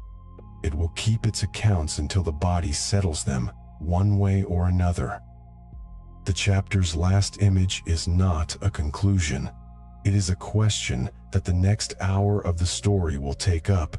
What happens when the damage that began inside the factory begins to be measured outside the fence? But for now, the lab remains at midnight. The hood continues its exhale, and the photograph of a broken chromosome stays locked inside a filing cabinet, waiting for a reader with the authority to act. The gas itself, invisible and patient, has already moved on. The conference room still smelled of coffee and photocopier toner, though the hearing had ended 3 hours earlier. A stack of IARC monographs sat on the long table, their blue covers smudged with fingerprints where experts had thumbed through the same pages again and again. Beside them, a half-empty cup of black coffee had long gone cold, a thin skin of oil shimmering on the surface. A graph was still projected on the wall, left on by someone who had forgotten to switch off the machine. The x-axis was years, stretching from 1970 to 1994, and the y-axis was excess cancer mortality, a line that climbed slowly at first, then steepened like a staircase with no landing. The room was silent now, but the graph kept speaking. In February of 1994, the International Agency for Research on Cancer convened a working group in Lyon, France. They were there to review the evidence on ethylene oxide, a compound that had by then been seeping into the human body for more than 6 decades. The agency had a classification system, a sort of bureaucratic ledger of carcinogenic certainty. Group 2 amps meant probably carcinogenic. Group 2B meant possibly. Group 1 meant something final, carcinogenic to humans. There was no group above it. For 4 days, the scientists sifted through the data like clerks going through an old archive, pulling out epidemiological studies, animal inhalation tests, chromosomal aberration counts from factory workers in Sweden, Italy, the United States. What they found was not a single smoking gun, but a pattern so consistent that it began to feel like a signature written across different populations in the same hand. Occupational cohorts showed elevated rates of non-Hodgkin lymphoma, a cancer of the lymphatic system that had no single cause, but seemed to bloom in the presence of ETO with a quiet, statistical regularity. The numbers were not enormous. They were precise.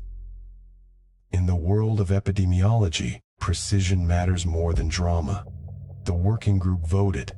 Ethylene oxide moved from Group 2 amps to Group 1. The decision was announced in a press release, the kind of document that is written in such careful, qualified language that it almost muffles its own conclusion. Almost, but not quite. The gas that made syringes sterile and catheters safe was now officially a human carcinogen. The strange part was not that the evidence had grown strong enough to trigger the reclassification. The strange part was what happened next. In the United States, the Environmental Protection Agency maintained a unit risk value for ethylene oxide, a number that expressed how much extra cancer risk was associated with breathing a certain concentration of the gas over a lifetime. That number had been set in 1985, back when the scientific picture was blurrier, when the chromosomal studies were still preliminary, when the lymphatic cancers had not yet accumulated enough cases to become statistically visible. You would think that a Group 1 reclassification would force an immediate revision. You would be wrong. The EPA's own draft assessment in 2006, a full 12 years after the IARC decision, continued to use the outdated 1985 unit risk value as its foundation. It was as if the agency had taken the old number, placed it in a stainless steel chamber, and sealed the door, letting it sit undisturbed while the science outside accumulated like dust on a monitoring station. The paradox was not that the instruments of proof grew sharper. They did. Cytogenetic techniques improved. Cohort studies extended their follow-up periods. Meta-analyses pooled data from 3 continents. The molecules of evidence arranged themselves into a crystalline structure of near certainty. But the regulatory machinery moved with the inertia of the same industrial chambers that generated the exposure in the first place. Heavy, slow, resistant to thermal shock. That inertia had a material form. In 1999, 5 years after the IARC ruling, the EPA released an external review draft of a revised risk assessment, but it stalled. Staff turned over. Political appointees changed. Advisory panels met, deliberated, and dispersed. One draft followed another, like successive spring crops that never got harvested. Meanwhile, the ambient air in certain zip codes continued to carry ethylene oxide at concentrations that the 1985 number said were acceptable, even as the newer numbers said they were not. The lag was not a clerical error. It was a feature of a system designed to weigh economic feasibility against public health, a system that treated a unit risk value as a kind of currency that could be held in reserve, saved for a fiscal quarter that never seemed to arrive. The longer the old number stayed in place, the more it became a legal reality. Permits were issued. Control technologies were delayed. Lawyers cited the old number in court, and judges nodded. The map of risk was drawn with a compass that pointed to 1985, no matter how far the terrain had changed. The clinical dimension of that lag was written in human lymphocytes. A cytogeneticist in Stockholm named Carl Hemminke had spent years tracking the frequency of sister chromatid exchanges, tiny reciprocal swaps of DNA between identical chromosome arms, in workers exposed to ethylene oxide. His studies showed that even at exposures below the 1 part per million standard, the exchanges accumulated. Each exchange was not an injury so much as a punctuation mark, a misplaced comma in a sentence that a cell was trying to read correctly. Too many commas, and the sentence becomes unreadable. The cell either dies or misreads the instructions and begins dividing without the usual restraints. The body keeps a ledger of these misreadings, stored not in ledger books, but in the bone marrow, in the lymph nodes, in the quiet clonal expansions that may take decades to announce themselves as a diagnosis. The OSHA standard 1 part per million, 8-hour time, weighted average, remained unchanged from its 1971 adoption through the 1990s and into the new century. It was a number born before the IARC monograph, before the chromosomal studies, before the lymphatic cancer cohort results were fully mature. And yet, it held, because revising an exposure limit is a negotiation between labor and management, between congressional oversight committees and agency economists, between the cost of new scrubbers on a factory stack and the cost of a statistical life calculated to 7 decimal places. A half-empty cup of coffee sits on a government table, and beside it lies a graph where the x-axis is years and the y-axis is cancer excess. The line on the graph does not surge, it slopes.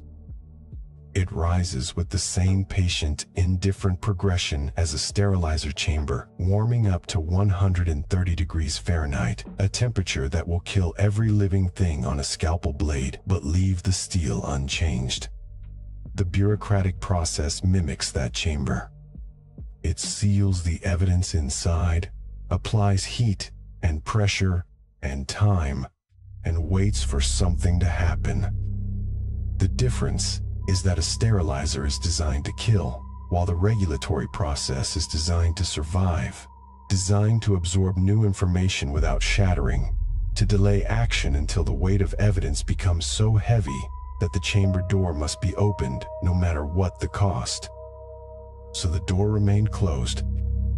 The 1985 unit risk value, like a false bottom in a shipping crate, supported layers of permits and exemptions that a more accurate number would have torn through long before. Communities near sterilization plants continued to breathe air that the old number said was unremarkable, even as the newer science said it was a slow, cumulative assault on the lymphatic systems of their children. The air did not change its composition. The molecules of ethylene oxide did not become more reactive. They had always been reactive, always hungry for the nucleophilic centers of DNA. What changed was the instrument reading, and the instrument reading was held back, like a blood sample left in a centrifuge too long, waiting for a lab technician who had clocked out. The final recalibration did not come until 2016, when the EPA's Integrated Risk Information System released its revised assessment. 31 years after the first unit risk value, the agency concluded that ethylene oxide was nearly 60 times more potent as a carcinogen than previously assumed. A concentration of 2/10,000 micrograms per cubic meter, a number so small that it vanished into the noise of standard monitoring equipment, now corresponded to a 1 in a million lifetime cancer risk. The new value did not just adjust the old one, it dismantled the entire arithmetic of acceptable exposure. Permits that had been issued under the old assumption were suddenly, retroactively, terrifying. The stacks that had been tall enough were now too short. The fence line distances that had been compliant were now laughably insufficient. The graph on the government projector had finally been redrawn, but the air had not yet been cleaned. It would take another 8 years, until 2024, for the EPA to finalize new rules mandating a 90% reduction in emissions. That timeline meant that, from the IARC Group 1 ruling to a binding federal standard, the ethylene oxide molecule had been allowed to drift across American neighborhoods for 3 full decades, accumulating in the lungs of children born after the risk was known, depositing its alkyl groups on the DNA of women who had no idea that the sweetness on the wind was anything other than the smell of manufacturing prosperity. The empty conference room holds the residue of all this history. The IARC monograph sits stacked like bricks in an unfinished wall. The coffee cup holds a small, dark mirror of the ceiling lights. The graph, still glowing, does not flinch. It does not apologize. It simply records the gap between knowing and doing, a gap measured not in picograms or parts per trillion, but in the long, slow rhythm of committee meetings, public comment periods, cost-benefit analyses, and the quiet, persistent hope that the next draft will correct the last one. The body of evidence was clear. The body of regulation was heavy. And between them, the air moved unchanged, carrying its invisible cargo past the fence line and into the residential streets, a sterile gas that had lost none of its reactivity while the bureaucrats turned the page. The trailer sits at the end of a gravel road no one has graded since the spring thaw. Behind it, a field of winter wheat lies flat and gray under a sky that cannot decide between drizzle and mist. A single power line droops from the county road to a transformer box that hums at exactly 60 hertz, a frequency low enough to feel in the fillings of your teeth. Inside the uninsulated metal box of the trailer, bolted to a plywood shelf, a Suma canister breathes in the ambient air through a critical orifice that looks like a bead of silver solder with a pinhole drilled through its center.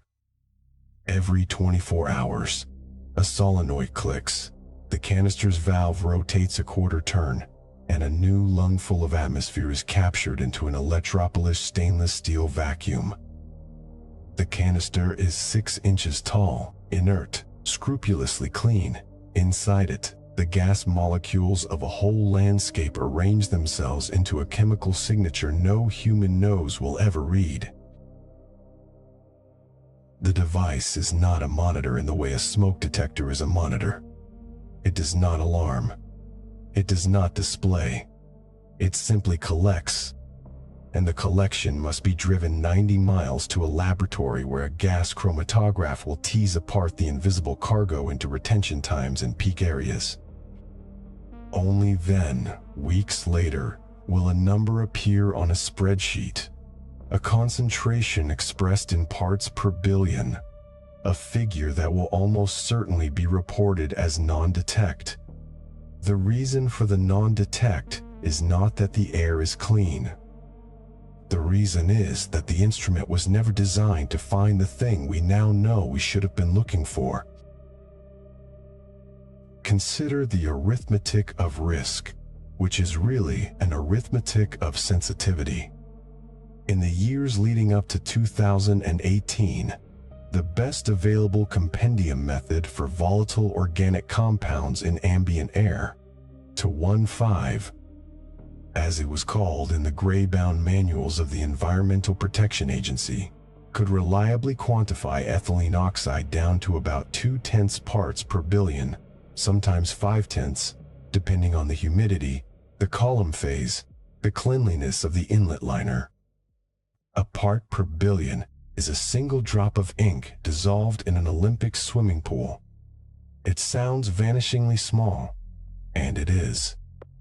But the unit risk value that the EPA's own toxicologists would eventually finalize in 2016, after decades of argument, delay, and reanalysis, set the concentration associated with a 1 in a million excess cancer risk from continuous lifetime inhalation at roughly 1/10 parts per trillion. That is a quantity so slight it amounts to a few molecules per exhalation. The official monitoring network, the network on which states and counties base their compliance reports, their permit renewals, their public assurances, was blind by a factor of 1,000.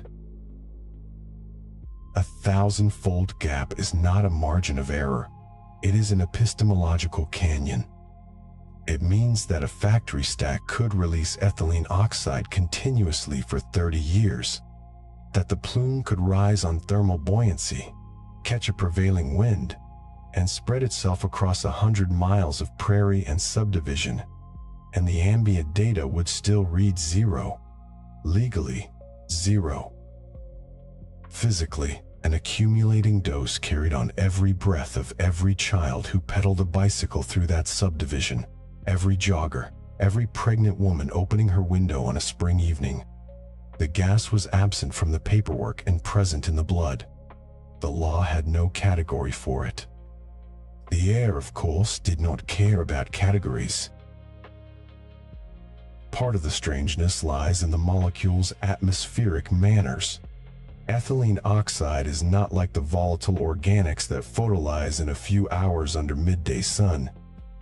Its strained three-membered ring opens reluctantly in the troposphere, reacting with hydroxyl radicals on a timescale of 2 to 6 months, sometimes longer in winter when the radical pool shrinks and the sky becomes a cold storage vault.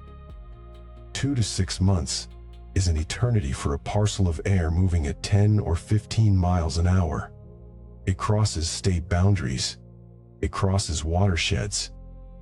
It mixes into the planetary boundary layer. And then, when the nocturnal inversion breaks, it comes back down to ground level, settling over a landscape that may have no connection at all to the original source. Fence line exposure, the phrase the epidemiologists use, implies a local problem, a community breathing its own factory's exhaust. But the atmospheric half-life rewrites the geography. The gas belongs to a region, not a facility. The woman hanging laundry in Willowbrook breathes it. But so does the farmer in downstate Illinois and the commuter in suburban St. Louis, each receiving a fraction so diluted that it vanishes beneath the detection floor of the old instruments, yet never vanishes entirely from the biological ledger of cumulative adducts. The Summa canister on the trailer does not know any of this. It pulls its daily sample with mechanical indifference. The valve ticks at 2 in the morning because that is when the timer circuit closes. There is no audience for the tick. The dead-end road is empty except for the trailer and the wheat and the distant orange glow of a sodium vapor light at a grain elevator 3 miles east. The canister's polished interior has been passivated with a thin oxide layer so that the ethylene oxide molecules do not stick to the walls, do not react with the nickel-chromium alloy, but instead bounce in Brownian suspension until the laboratory technician opens the valve and draws them through a cryofocusing trap. At that moment, the gas becomes data. Before that moment, it is just air, legally and bureaucratically indistinguishable from the air of a national park, because the law measures only what it can name, and for decades it could not name a concentration of 1 part in 5 trillion. The historical record of the detection limit is itself a quiet archive of neglect. When the Clean Air Act amendments of 1990 required the EPA to regulate hazardous air pollutants, the list included ethylene oxide, and the agency set about gathering emissions inventories. The inventories were based on what came out of stacks, not what drifted into lungs.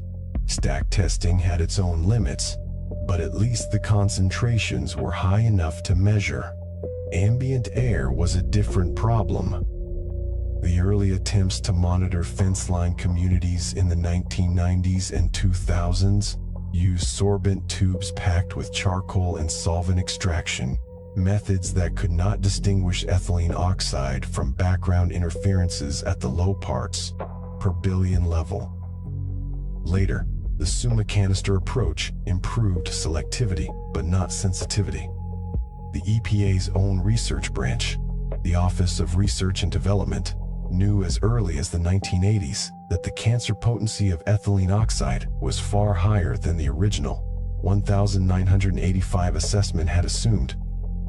But it took until 2006 for a draft reassessment to acknowledge that potency, and until 2016 for the Integrated Risk Information System to finalize a number that made the detection gap a matter of undeniable public arithmetic. By then, multiple generations of children had grown up near sterilization plants whose emissions were documented only as estimates in the toxic release inventory, not as measured concentrations in the air they breathed. The estimates were often low by a factor of 5 or 10, as later stack testing with improved methods would reveal. The official instruments were not failing, they were succeeding at measuring a version of the world that did not exist. The trailer on the dead-end road is a sort of time capsule of that era. Its equipment log shows that the Summa canisters were deployed in 2017 after the first whispers of the National Air Toxics Assessment began to circulate, but before the Willowbrook protests and the media investigations that turned ethylene oxide into a household word. The canisters sat on their shelf for months at a time, recording air that was largely ignored, because the detection limit still hovered stubbornly above the risk threshold. A few samples returned with detectable values, 0.3 parts per billion, 0.4, occasionally 0.8 near a known source. These were noted in quarterly reports with terse commentary, filed in binders and forgotten. The public had no access to them unless a reporter filed a Freedom of Information request, and no reporter knew to ask. The gas was, in a very precise sense, hiding in plain math. One of the quiet ironies of the measurement gap is that the technology to detect femtogram-level concentrations did exist. Specialized research laboratories had developed pre-concentration methods using multi-bed sorbent traps, thermal desorption, and gas chromatography with high-resolution mass spectrometry that could push detection limits down to a few parts per trillion. But those methods were expensive, finicky, and not standardized for regulatory use. They lived in academic journals and contract research reports, not in state air monitoring plans. The gap was not a failure of science, it was a failure of translation, a lag between the frontier of the possible and the inertia of the institutional. It cost money to bridge that gap, and the money was not allocated because the risk had not been politically legible. The risk became legible only when the EPA's new unit risk factor was published, and suddenly, the old non-detect results were reinterpreted as potential exceedances by a factor of 1,000. The same data, The same chromatograms, the same peakless baselines that had been stamped ND, now screamed a different story. The archive had not changed, the lens had sharpened, and what it saw was a landscape saturated with a quiet, persistent carcinogen no one had measured because no one had been required to measure it. On the trailer's roof, a meteorological station records wind speed and direction on a data logger that eventually fills its memory and overwrites itself. The wind arrives from the southwest most days, crossing the county where 2 commercial sterilization plants operate, 24 hours a day, their catalytic oxidizers combusting the ethylene oxide-laden exhaust at temperatures that are supposed to destroy 99.9% of the compound. The 0.1% that remains is what becomes the fence line exposure and, beyond it, the regional background. The wind does not know percentages. It carries what it carries, dilutes it according to atmospheric stability class, and deposits a fraction on the wheat, on the soil, on the roof of a farmhouse where a family keeps a weather radio tuned to the emergency broadcast frequency. The family does not know that their air contains trace ethylene oxide because no one has told them. The county health department does not test for it. The state environmental agency does not have a camera on this trailer. The only record of the trespass is the ticking valve and the stainless steel canister that will be shipped to the lab every 2 weeks, generating a number that will likely read non-detect long after the gas has slipped past the detection threshold and into the bloodstream of the landscape.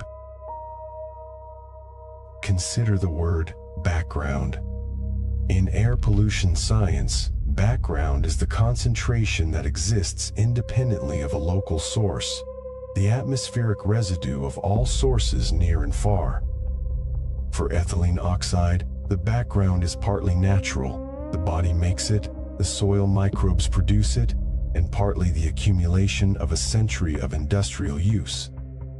The atmospheric half-life ensures that emissions from a plant in Memphis can contribute to the background in rural Kentucky, that a plume from a sterilizer in New Jersey can merge with the general burden of the Ohio Valley. The background is a communal inheritance, but an inheritance of a strange kind. It is not equally shared, because wind patterns and proximity determine local peaks, yet it is also inescapably common, because no fence can stop a gas from diffusing, no state line can block an air parcel with a residency permit. The Summa canister, by sampling a single point, captures a tiny thread of that vast tapestry, a thread that tells us almost nothing unless we know what we are looking for. The paradox of the unseen measurement is not only technical, it is temporal. The instruments we build to monitor the world are always devices of the past. They are calibrated to yesterday's knowledge, yesterday's risk thresholds, yesterday's political compromises. Ethylene oxide drifted for decades into communities whose air was officially clean because the regulatory definition of clean air was a technical artifact, a number written on a form, a detection limit that had the force of legal absence. The gas was not hidden in the sense of being invisible to chemistry. It was hidden in the gap between what we could afford to measure and what we were willing to know. When the knowledge finally came, it came too late for the cumulative lifetimes of exposure that had already been archived in bone marrow and lymph nodes. In the trailer, the next canister clicks into position.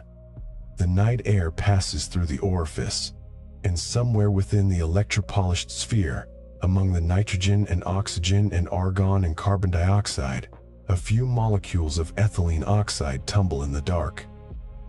Bearing the signature of a distant stack, a catalytic oxidizer running hot against the winter cold, a plume bending eastward under a quarter moon. The valve ticks. The clock keeps its record. No one is listening. But the archive is not empty. It is only waiting for an instrument sensitive enough to read it. room where the number finally changed was not a courtroom, not a surgical theater, not the scrubbed chamber of a sterilizer. It was a quiet federal office in Washington, D.C., in the winter of 2016, where a team of toxicologists and biostatisticians had spent years staring at the same actuarial ghost. They were not looking at bodies. They were looking at a slope, the line on a logarithmic graph where inhaled micrograms met lifetime cancer excess. The old line, the one that had governed regulations since the mid-1980s, was shallow. A little exposure, a little risk. The new line, derived from updated models of how ethylene oxide adducts accumulate in lymphocyte DNA, was steeper, much steeper. The math now said something that had been statistically whispered for 3 decades, but never codified. That breathing this gas at a concentration so low, no instrument in the field could detect it, 0.2 micrograms per cubic meter, roughly 1/10 parts per trillion, still carried an upper bound lifetime cancer risk of 1 in a million. And when the EPA's Integrated Risk Information System published that finding, the legal definition of clean air shifted tens of thousands of times more stringent than it had been the day before. To understand what 1/10 parts per trillion means, you have to unlearn the ordinary scales of poison. Parts per million we can almost imagine, a drop of ink in a bathtub, a minute on a calendar of 2 years. Parts per billion is a single grain of salt in an Olympic swimming pool.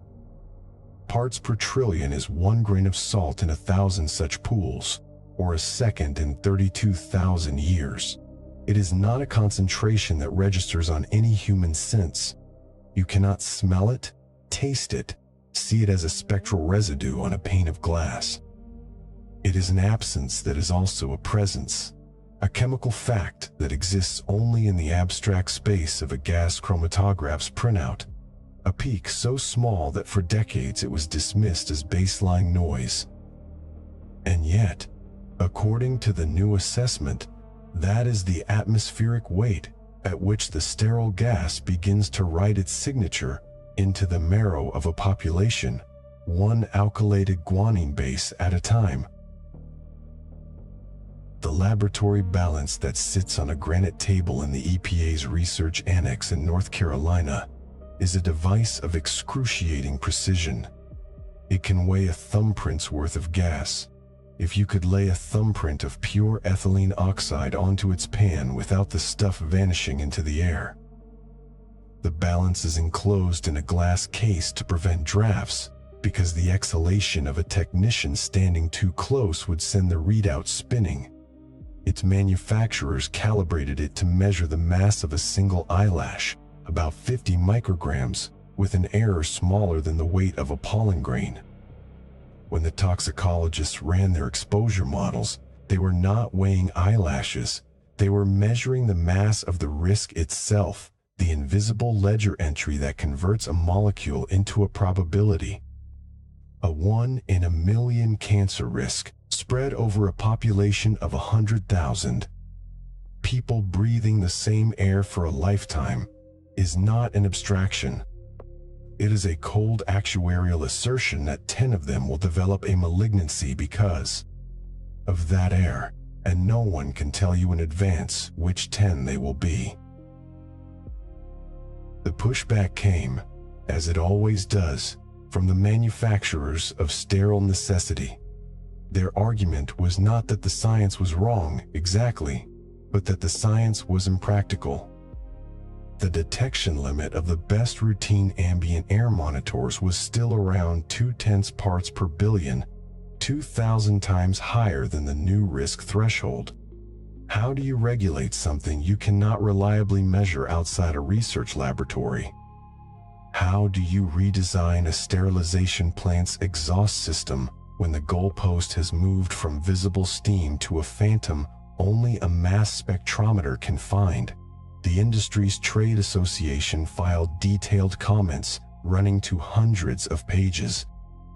pointing out that the 2016 IRIS value would classify the air over most American cities as unacceptably hazardous if applied without context. That background ethylene oxide from natural sources, forest fires, vehicle exhaust, the human gut, already exceeded the risk target in some areas. This was factually true, and it was also a strategic truth, a way of saying, the problem is everywhere, so the problem is nowhere. The paradox of ubiquity as an argument for inaction. But communities near sterilization plants had stopped accepting that argument. In the Chicago suburb of Willowbrook, the air had smelled like nothing for decades. But the EPA's 2018 National Air Toxics Assessment had identified the census tract around the Sterigenics facility as having the highest estimated cancer risk from industrial air pollution in the entire country, more than 100 excess cancers per million people. A number that took the abstract slope of the IRIS curve and applied it to real streets, real schoolyards, real lungfuls of air taken by children on their way to kindergarten. The mothers who organized in church basements did not have precision balances. They had Ziploc bags of soil samples, handwritten logs of the hours the plant's steam plume was visible, and a growing awareness that the regulatory machinery had treated their neighborhood as an acceptable margin of error. Their lawsuits piled up, and with them came the depositions, the internal company emails, the slow unsealing of documents that revealed what the company's own consultants had calculated but never disclosed. The archive of the fence line grew thick enough to choke on. The EPA hearing transcript that sits on a table in a law library near the Sterigenics site is a bound volume of ordinary bureaucratic prose that reads, in its cumulative effect, like a protracted negotiation over the weight of a human life. Speakers from the industry testify about job losses and supply chain disruptions, about the impossibility of retrofitting decades-old facilities within the proposed timelines. Speakers from environmental justice groups testify about leukemia clusters, about the uninsurable cost of a child's diagnosis, about the way the word sterile took on a second, more sinister meaning when applied to the air their parents had breathed. The transcript records no shouting. It is a document of polite, procedural agony. A lawyer for the company asks an EPA scientist whether the 1 in a million threshold is a health-based standard or a policy choice. The scientist replies that it is both, because all risk thresholds are ultimately a social decision about which deaths we accept and which we refuse. The stenographer types the word accept and then the word refuse, and the transcript moves to the next speaker. What changed between 2016 and 2024 was not the chemistry. The chemistry had been legible to anyone who cared to read it since the sister chromatid exchange studies of the 1970s. What changed was the translation of molecular potency into legal teeth.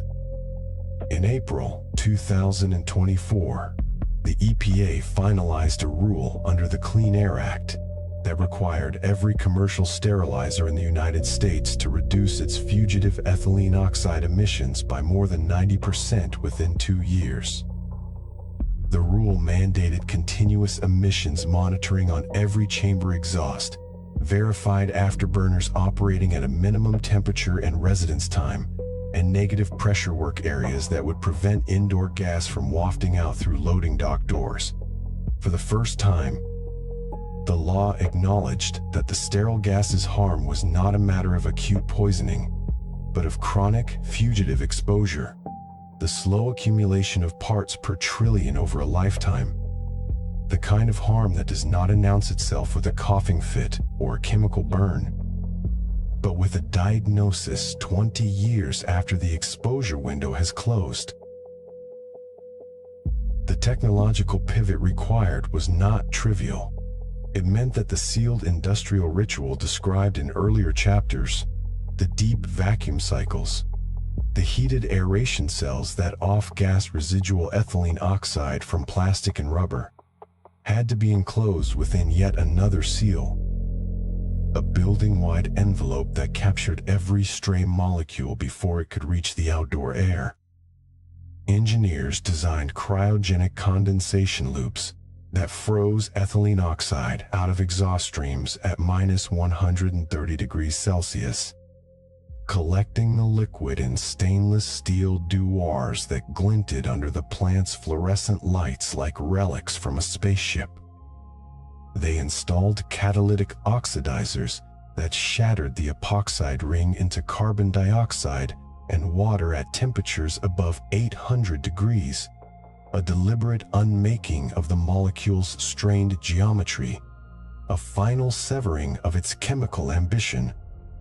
The new systems added millions of dollars to the cost of a single facility, a sum that would be passed along to hospitals, and from hospitals to the cost of a sterile catheter, a sterile syringe, a sterile pacemaker lead.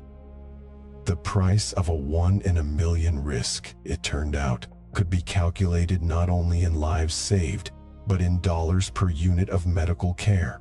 A second ledger kept alongside the first, never openly published, but always factored into the margin. There is a peculiar physical quiet at the moment when a new emissions rule takes effect. No siren sounds, no stack stops smoking, because the stacks now run clear anyway, the afterburner's exhaust invisible against the sky. The only evidence is in the data logs that stream from the continuous monitors to the state environmental agency's server farm, a silent accrual of parts, per billion numbers, that finally, after years of legal argument, stay within the permitted envelope. Be air over the fence line in Willowbrook, in Covington, in Linden, in dozens of other towns where the sterilizer plants operate around the clock, is chemically indistinguishable from the air over a nature preserve, at least as far as ethylene oxide is concerned.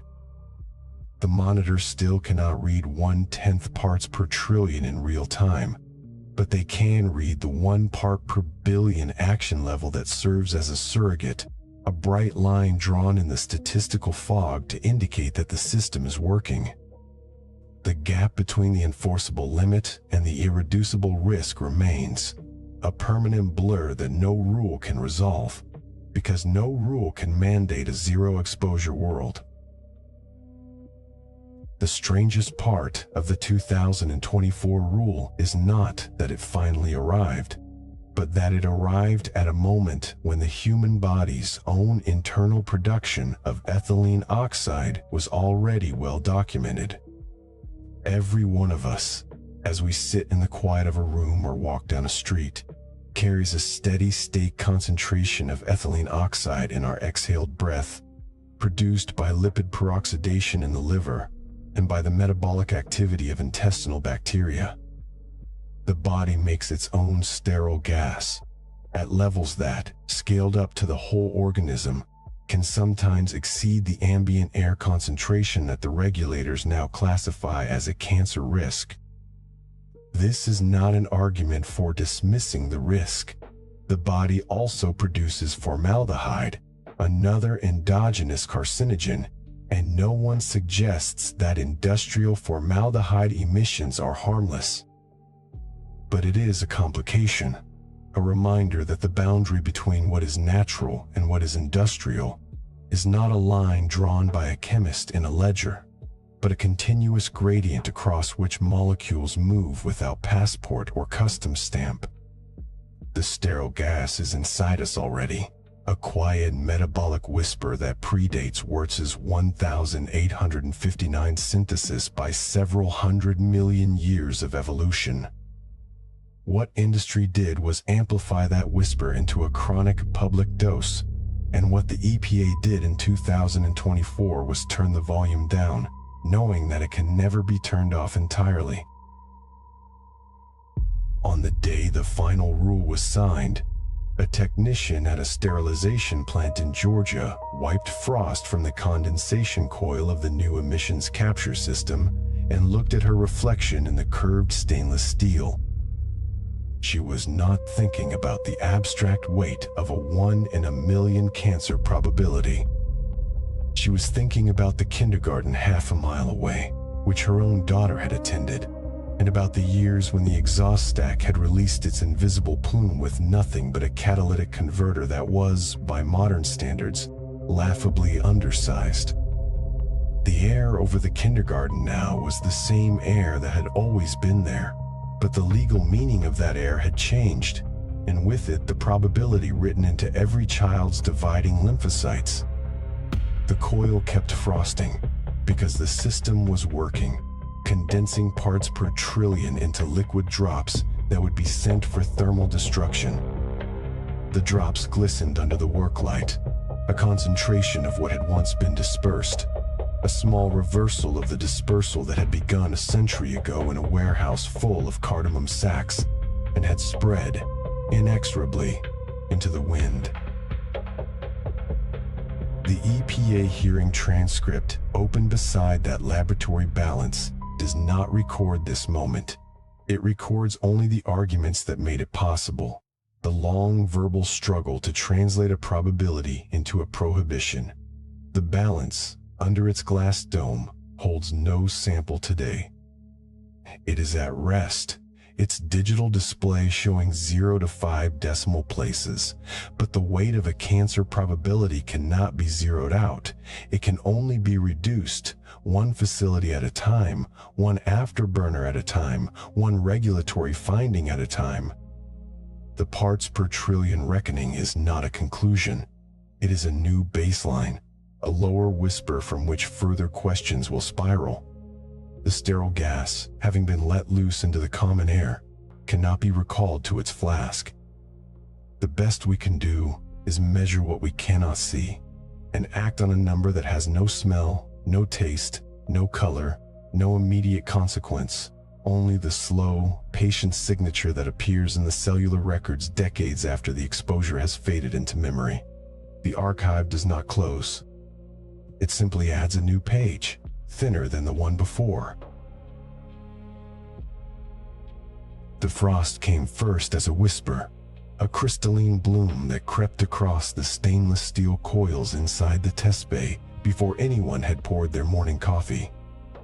The cryogenic condensation unit had run through the night, pulling the spent sterilization gas from an empty chamber into a labyrinth of pipes cooled to -50 degrees Celsius, a temperature at which ethylene oxide stops being a ghost and becomes a thin, colorless liquid that drips with the reluctance of something forced to confess.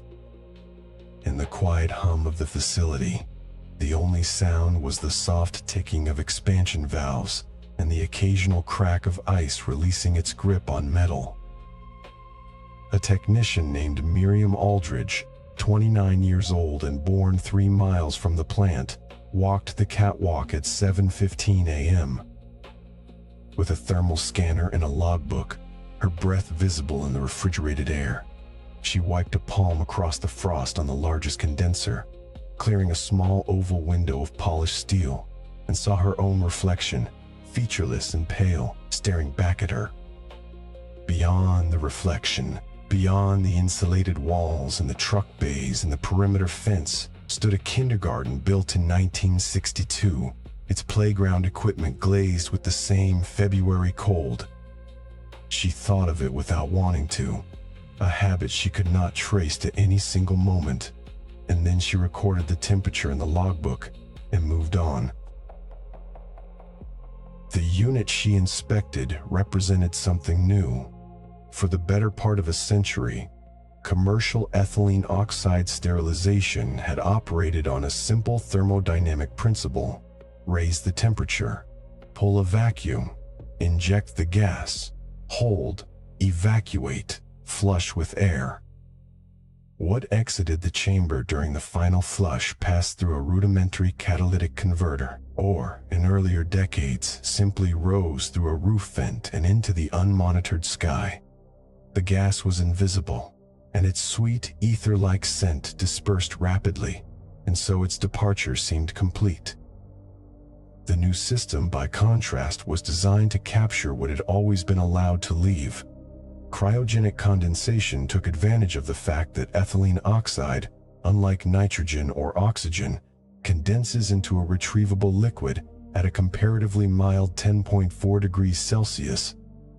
Chill the exhaust far below that threshold, and the same molecular energy that made the gas a sterilant of exquisite penetration would betray it into a drip tray. What could be captured could be catalytically oxidized, broken into carbon dioxide and water, rendered as harmless as an exhaled breath. The engineering was elegant, but its installation had required pulling out concrete floors, rerouting steam lines, and adding 40,000 pounds of stainless steel to a building designed when Eisenhower was president.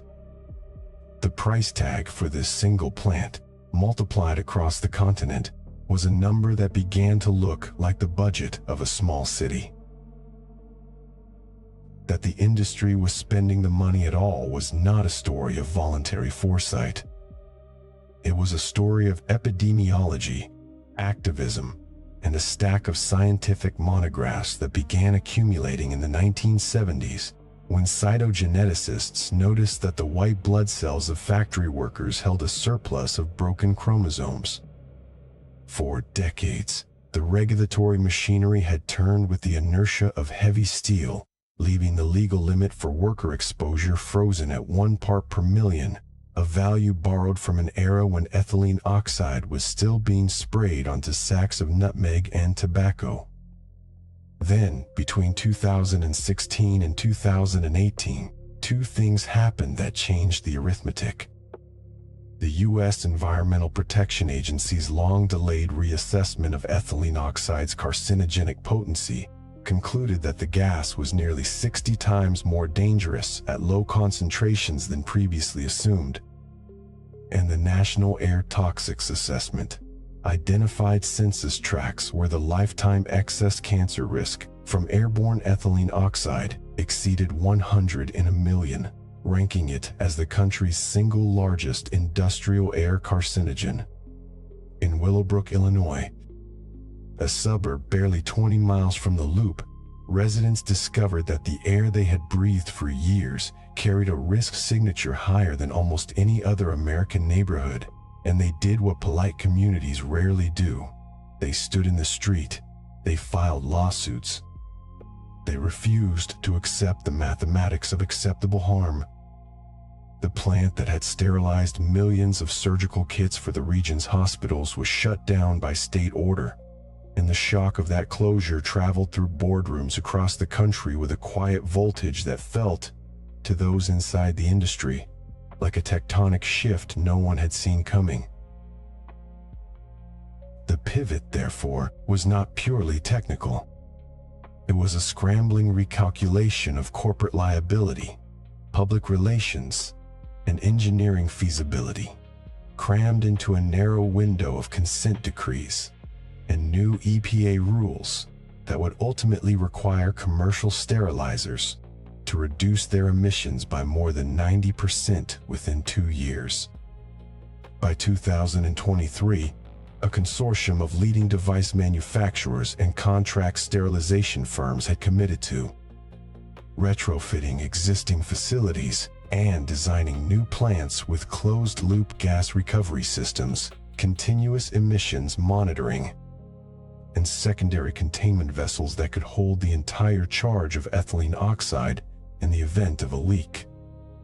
The projected cost of this national conversion exceeded $300 million, a figure still smaller than the settlements and legal awards already paid to families in Willowbrook and beyond, but large enough to reshape the economics of a market that had, for decades, treated clean air as an externality whose price was zero. What staggered the engineers, however, was not the cost, but the time.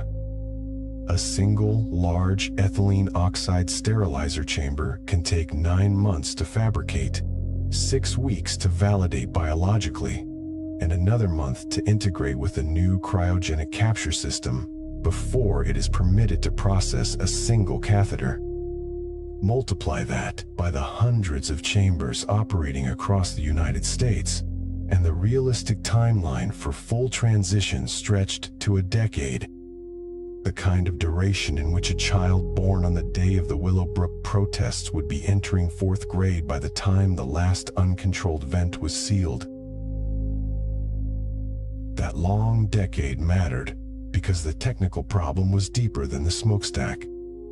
Long before the gas ever reached the roof, it had already performed the central paradox of its chemistry.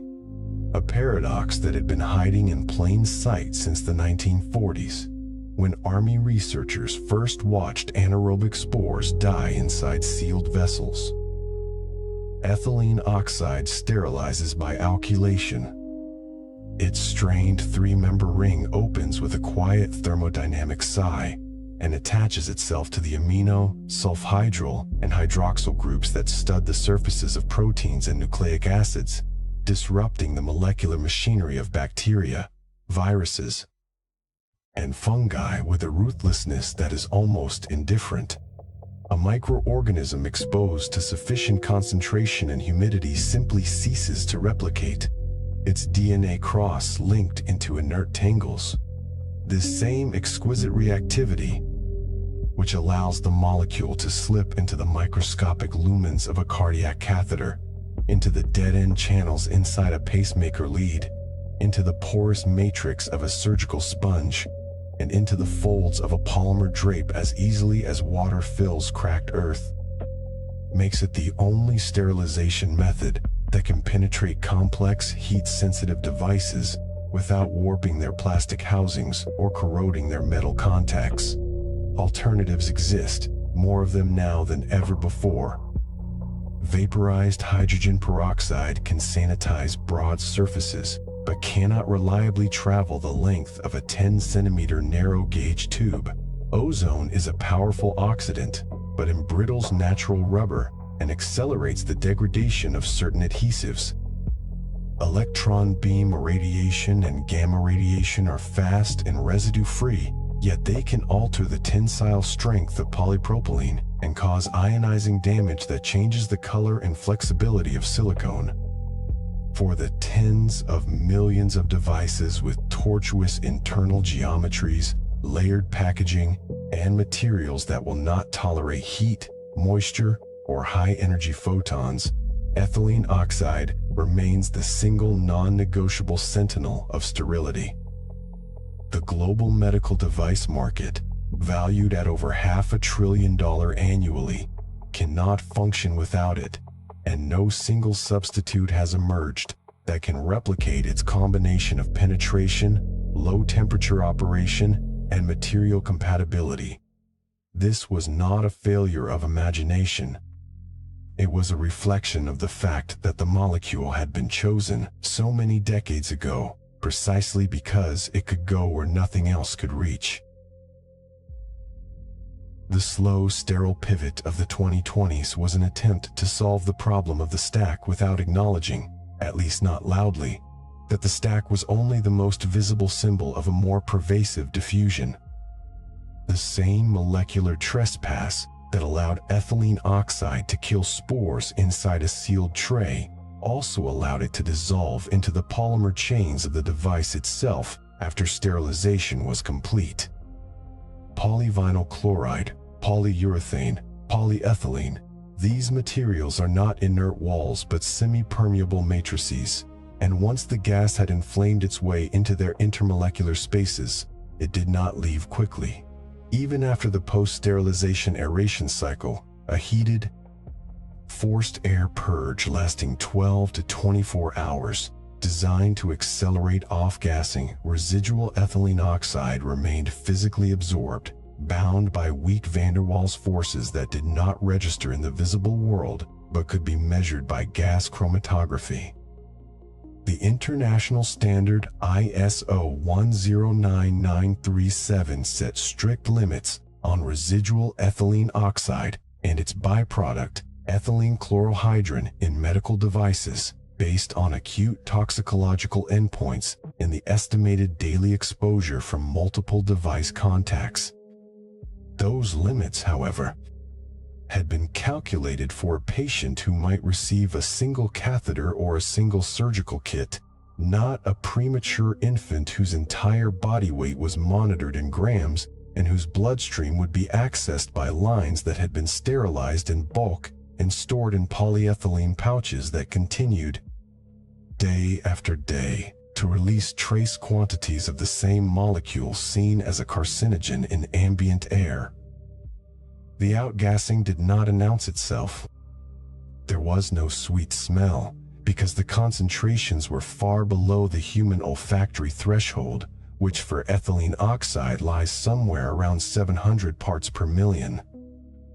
But the gas was there, a slow exhalation from the sterile field into the hospital environment, into the storage rooms where shelves of packaged gowns and drapes quietly surrendered their chemical memory, into the breathing zone of workers who handled those packages by the hundreds each shift.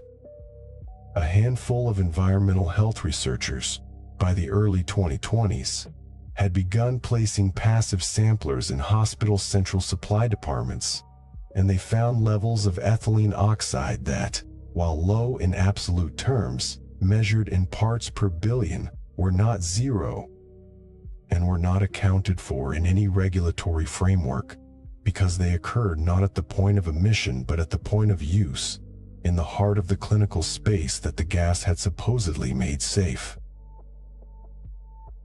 Miriam Aldridge did not know these studies by name, but she understood the principle the way a piano tuner understands harmonics.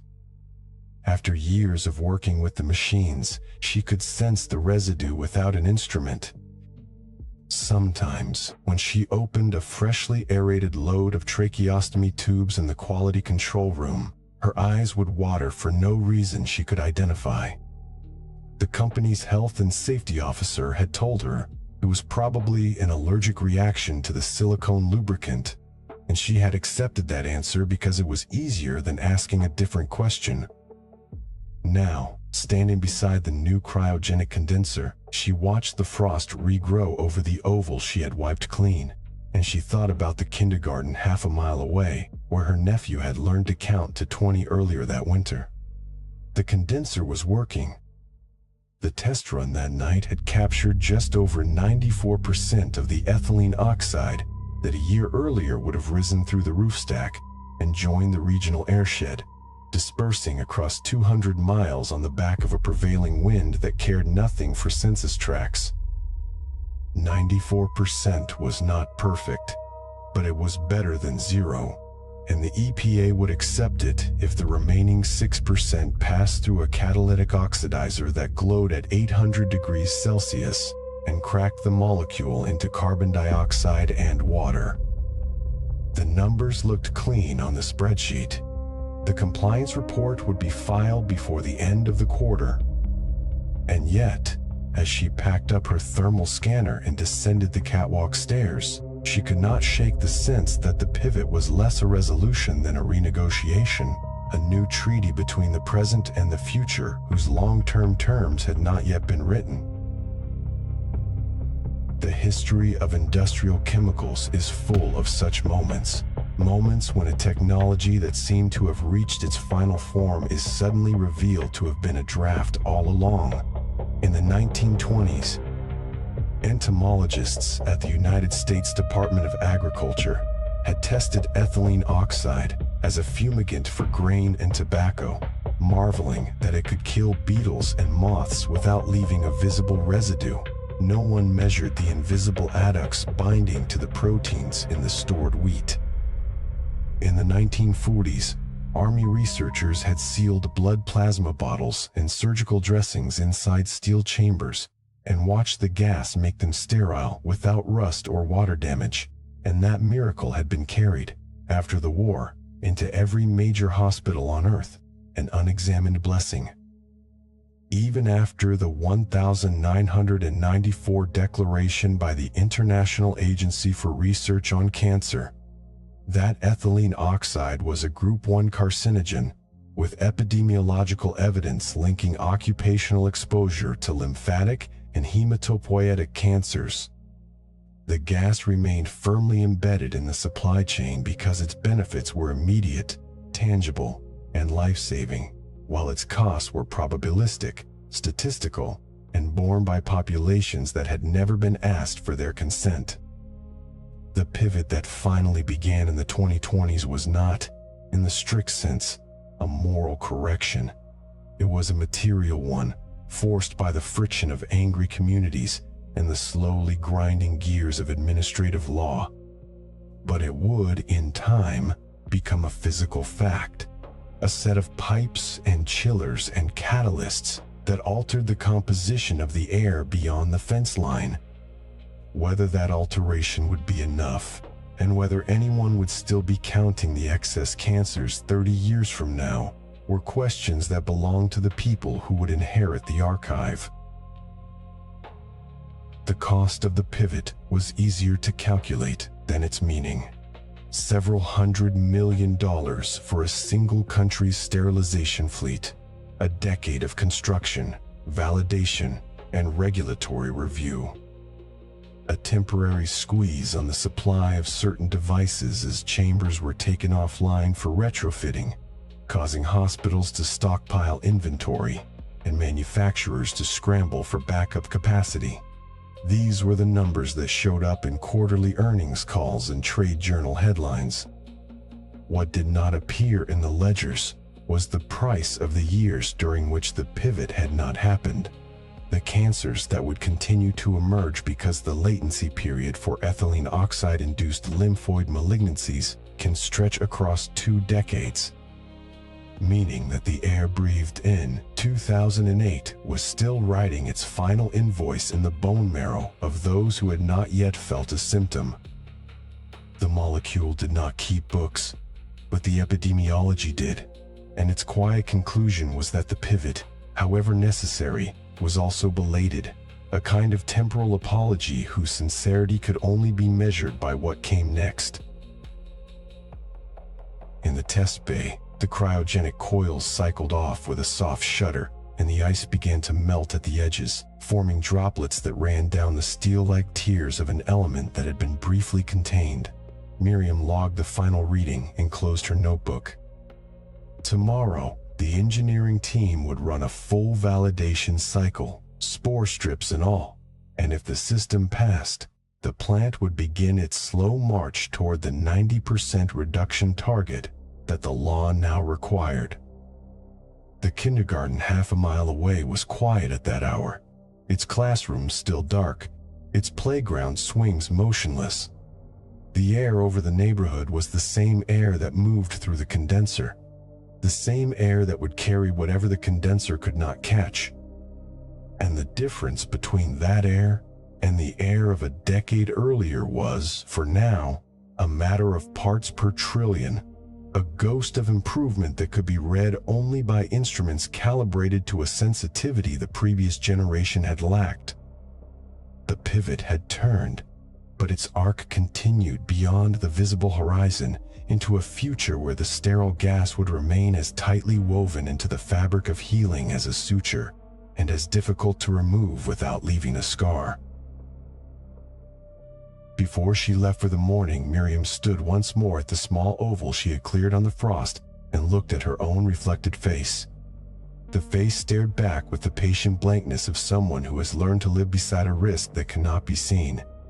Then the frost crept back, sealing the reflection in white, and the machine resumed its quiet work, adding a new line to a digital log that would one day be printed, boxed, and shipped to a climate-controlled archive in the Midwest, where it would sit among millions of other pages that recorded, decade after decade, the slow, incomplete, expensive, and utterly human effort to contain a molecule that had been designed by no one and had promised nothing. The air outside did not pause to read the records. It simply moved, as it always had, carrying with it a compound that the human body already knew how to produce in its own tissues, a fact that the plant's safety manuals did not mention and that would not surface in the public conversation until the archive was opened once more. The archivist works alone because the work demands it. Not loneliness in the emotional sense, though that may be true, but a kind of sensory isolation that the records themselves seem to require. The climate-controlled vault on the third sublevel of the Federal Records Center maintains a steady 18.3 degrees Celsius, 35% relative humidity, the air filtered through activated carbon beds that strip it of anything reactive. The lights are motion-activated and calibrated to the lowest workable intensity, a yellowish 2700 Kelvin that mimics candlelight without the flicker. When the archivist pauses too long over a single box, the lights forget her and switch off, leaving only the faint green glow of the emergency EXITE sign reflected in the polished concrete floor. Tonight she is packing microfilms, not digitizing. That project ran out of funding 3 fiscal years ago, but physically rehousing silver halide masters into new polyethylene jackets, checking each frame for vinegar syndrome, the slow autocatalytic decay that turns acetate film into a brittle, acidic ghost of itself. The microfilms contain emission reports from sterilization facilities across 6 Midwestern states, spanning the years 1977 to 2014. Stack by stack, she lifts them from corrugated boxes marked with Sharpie, Willow Brook, Lake Forest, Plainfield, Memphis, Hanover, Laredo. The handwriting varies, different clerks, different decades, but the contents are uniform.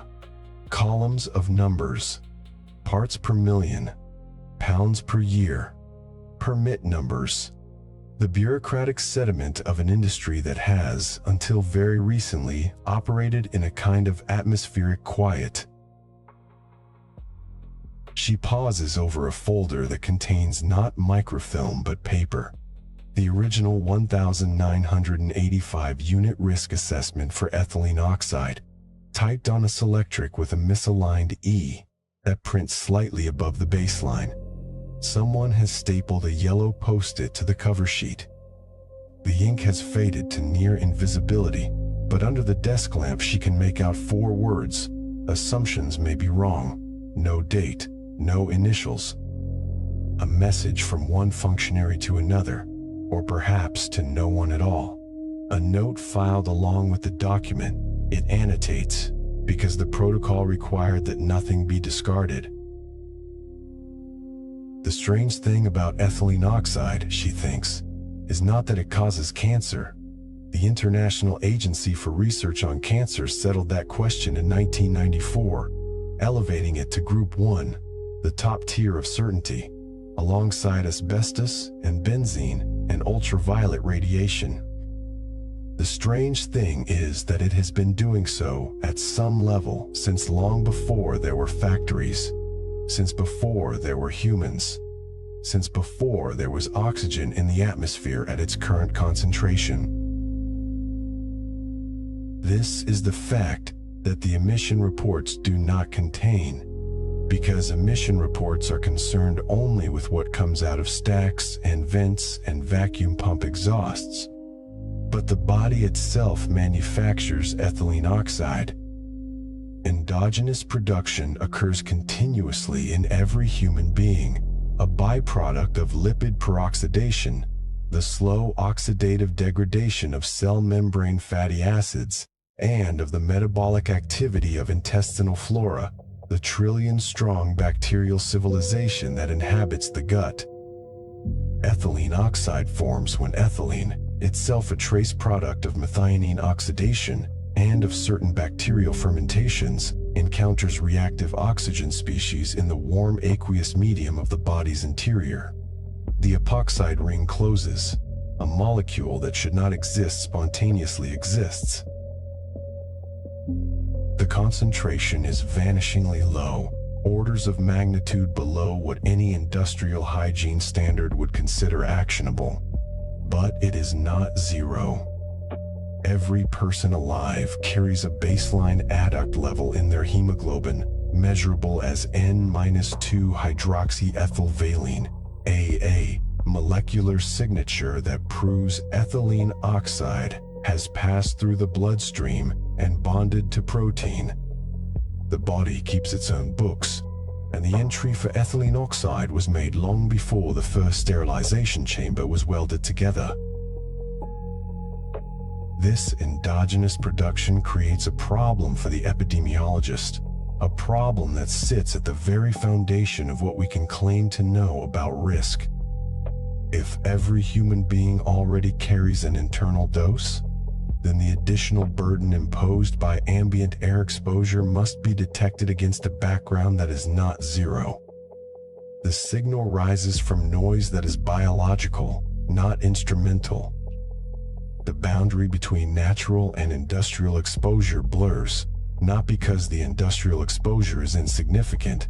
The epidemiological evidence for excess cancer in occupationally exposed populations is robust and consistent, but because the body does not distinguish.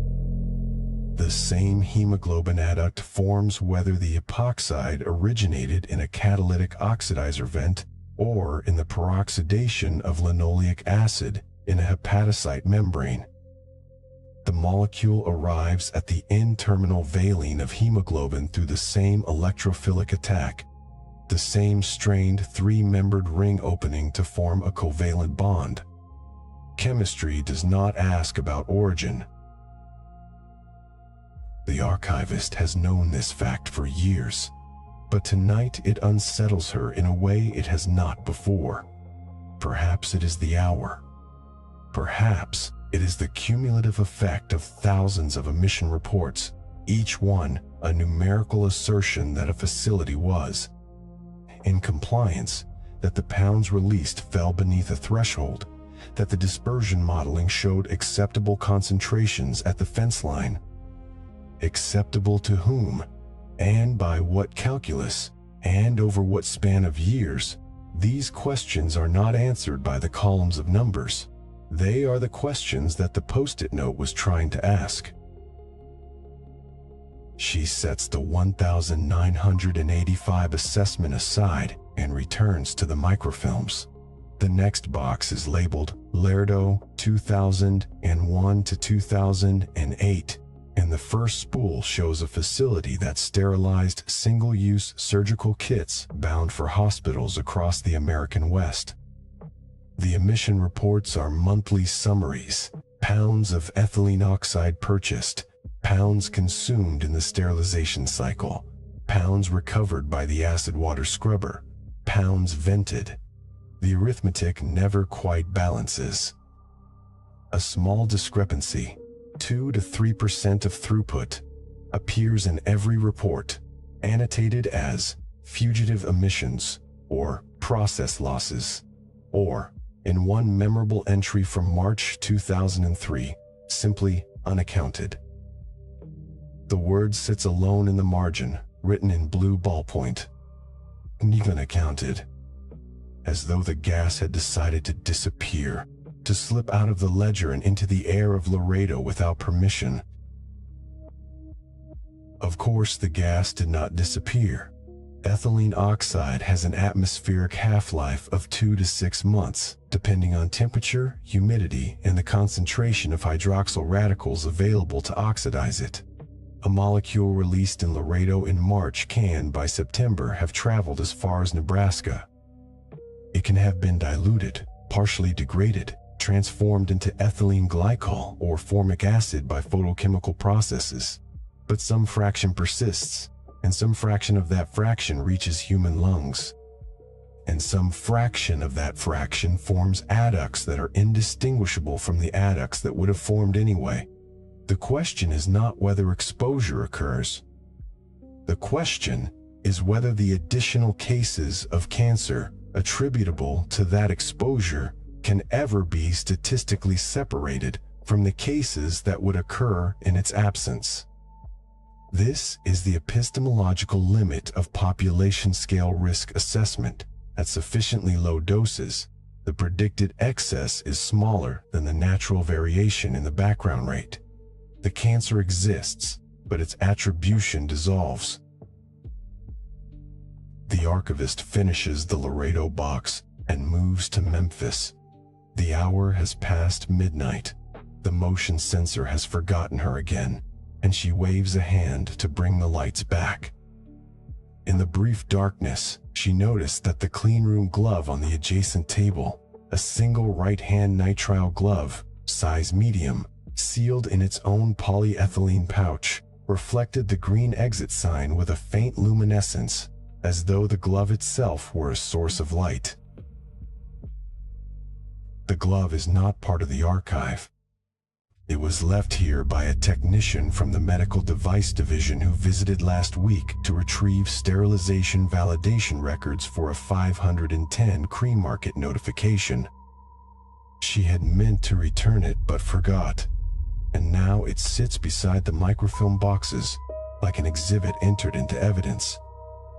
The pouch is labeled Sterile EO, and beneath that, in smaller type, a warning: this product was sterilized with ethylene oxide. Do not use if package is open or damaged. The irony does not escape the archivist. The warning is meant for the operating room, where a breached pouch means a non-sterile glove, which means a risk of surgical site infection. But the same sentence could be read differently. This product was sterilized with a compound that is carcinogenic to humans. The sterility is guaranteed. The safety of the air in which the sterilization occurred is not. She picks up the pouch and turns it over. Through the transparent film, the nitrile glove is pale blue, slightly translucent. The fingers curled inward, as though it were holding something invisible. A glove designed to protect the patient from the surgeon's flora, and the surgeon from the patient's blood, and both from the microscopic world that occupies every unsterilized surface.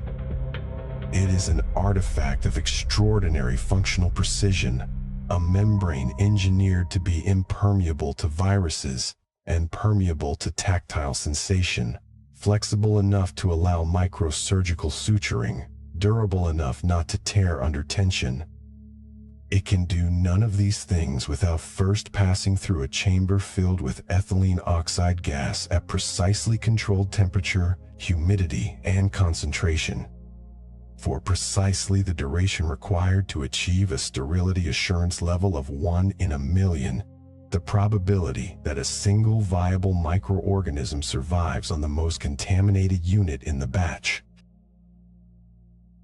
This is the accomplishment that the emission reports do not celebrate, because celebration is not their function. But the archivist understands it, because she has spent enough nights in this vault to reconstruct the logic. The modern hospital depends on a supply chain of absolute microbial absence. Every syringe, every catheter, every endotracheal tube, every pacemaker lead, every vascular graft arrives in a state of guaranteed sterility because it has been exposed, in its sealed packaging, to a gas that penetrates polyethylene and Tyvek and paper and porous polymers without leaving a liquid residue. No other sterilant can make this claim across the full spectrum of materials. Steam autoclaving melts heat-sensitive plastics. Gamma irradiation embrittles polypropylene and degrades PTFE.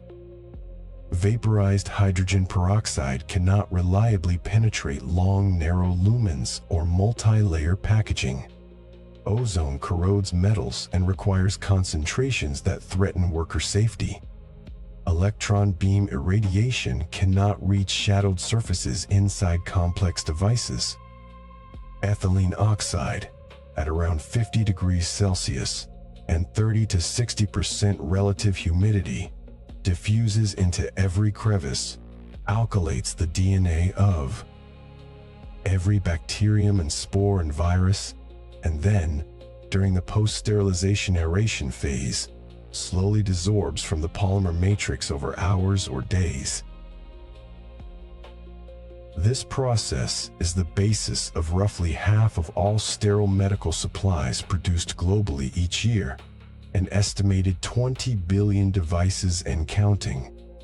The global market for ethylene oxide sterilization services is projected to grow annually, driven not by affection for the molecule, but by the relentless expansion of single-use device manufacturing and the absence of a single alternative that can replicate its combination of material compatibility, penetration, and throughput. The gas's fingerprint will remain etched in the modern hospital for decades, because no replacement is ready, and because the cost of retrofitting or rebuilding sterilization capacity runs to hundreds of millions of dollars. And because the devices currently designed around ethylene oxide compatibility would need to be redesigned, revalidated, and reapproved by regulators who are themselves under-resourced and overextended. The inertia is not ideological. It is material. It is embedded in the polymer chemistry of every intravenous line and the supply contracts of every hospital system. And yet, the archivist places the glove pouch back on the table and opens the next microfilm box. Hanover, 1995 to 2001. The first frame shows a facility diagram, a rectangle divided into zones labeled warehouse, preconditioning, sterilization chambers, aeration cells, quarantine, laboratory, offices. To the east of the rectangle, a thinner rectangle labeled catalytic oxidizer. To the west, a dotted line labeled property boundary. Beyond the dotted line, the diagram shows nothing, no structures, no labels, no features. But the archivist knows, because she has driven past this facility on a research trip 3 years ago, that beyond the western property line lies a residential subdivision built in 1998, 3 years after the facility began operations. The houses were constructed after the emissions started, which means the residents moved into an atmosphere that already contained a compound they could not see, smell, or taste, at concentrations that the available monitoring equipment could not reliably measure. By the time the National Air Toxics Assessment in 2018 identified ethylene oxide as the single largest driver of national cancer risk from industrial air pollution, some of those residents had been breathing Hanover air for 20 years. The problem of measurement haunts every page in this archive. Before 2018, common ambient air monitoring networks in the United States operated with detection limits for ethylene oxide around 0.2 to 0.5 parts per billion, levels that were adequate for tracking occupational compliance with the OSHA permissible exposure limit of 1 part per million over 8 hours, but wildly insufficient for assessing community cancer risk. The EPA's 2016 Integrated Risk Information System reassessment had determined that continuous inhalation of ethylene oxide at 2/10,000 micrograms per cubic meter, roughly 1/10 parts per trillion, a concentration 5,000 times lower than what standard monitors could detect, corresponded to an upper bound lifetime cancer risk of 1 in a million. The instruments could not see the gas at the level that mattered. The gas was legally absent and physically present, a paradox that functioned as a quiet permission to continue. The archivist closes the Hanover box. The motion sensor clicks off. She does not wave her hand this time. She sits in the green dark and thinks about the numbers. 1 part per trillion. In a cubic meter of air at standard temperature and pressure, there are roughly 2.5 times 10 to the 22nd power molecules of all gases combined. 1 part per trillion means 2.5 times 10 to the 10th power molecules of ethylene oxide, 25 billion molecules.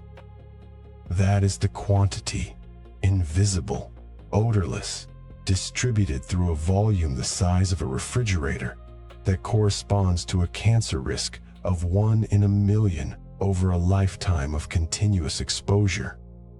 The same quantity, or less, is produced endogenously every day in the body of the person doing the measuring. The instrument and the object blur.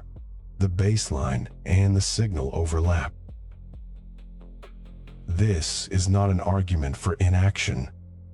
The epidemiological studies that drove the IARC classification did not depend on ambient monitoring data.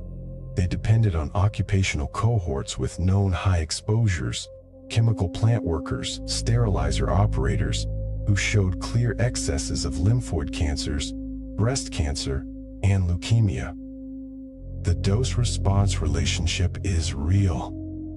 The mechanism of DNA alkylation is well characterized, and the formation of N7-2-hydroxyethylguanine adducts in lymphocyte DNA has been measured directly in exposed workers. The gas damages genetic material. The damage leads, in a fraction of cases, and after a latency that can span decades, to malignant transformation. This is the established toxicological narrative, and it is not in scientific dispute. But the boundary at which that damage becomes distinguishable from the damage caused by endogenous processes, by other environmental exposures, by the stochastic background of cellular replication error, that boundary is not a line on a graph. It is a zone of uncertainty, and the regulatory apparatus, which requires bright lines and actionable thresholds, has struggled for 30 years to accommodate uncertainty. The 1,985 unit risk value remained in use until 2016. The 2016 value may itself be revised. The facility diagrams in the Hanover box show catalytic oxidizers that were state-of-the-art in 1995 and are now recognized to have destruction efficiencies far below what continuous emission monitoring would require. The knowledge moves faster than the concrete. The concrete stays. The archivist stretches her fingers. The vault is silent, except for the low hum of the air handler cycling on. She has one more box to process. Lake Forest, 1988 to 1994. The years before the IARC monograph, before the NADA modeling, before the protests in Willowbrook that would eventually close the Sterigenics plant in 2019 after the EPA identified it as the source of the highest cancer risk in the country. The Lake Forest reports are typewritten, not computer printed, and the paper has yellowed at the edges. The emissions are listed in pounds per month, and the archivist does the arithmetic in her head, roughly 2,000 pounds per month, 24,000 pounds per year. Released from a single facility into the air of a suburb where children walked to school, and homeowners mowed their lawns, and no one knew to be afraid of a sweet, ether-like odor that the human nose can detect only above about 400 parts per million. A concentration roughly 4,000 times higher than the immediately dangerous to life threshold. The nose is useless as a warning. The gas arrives unannounced and leaves no sensory trace.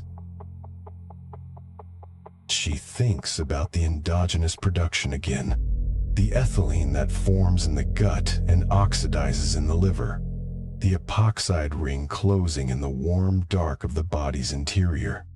We have always carried this molecule.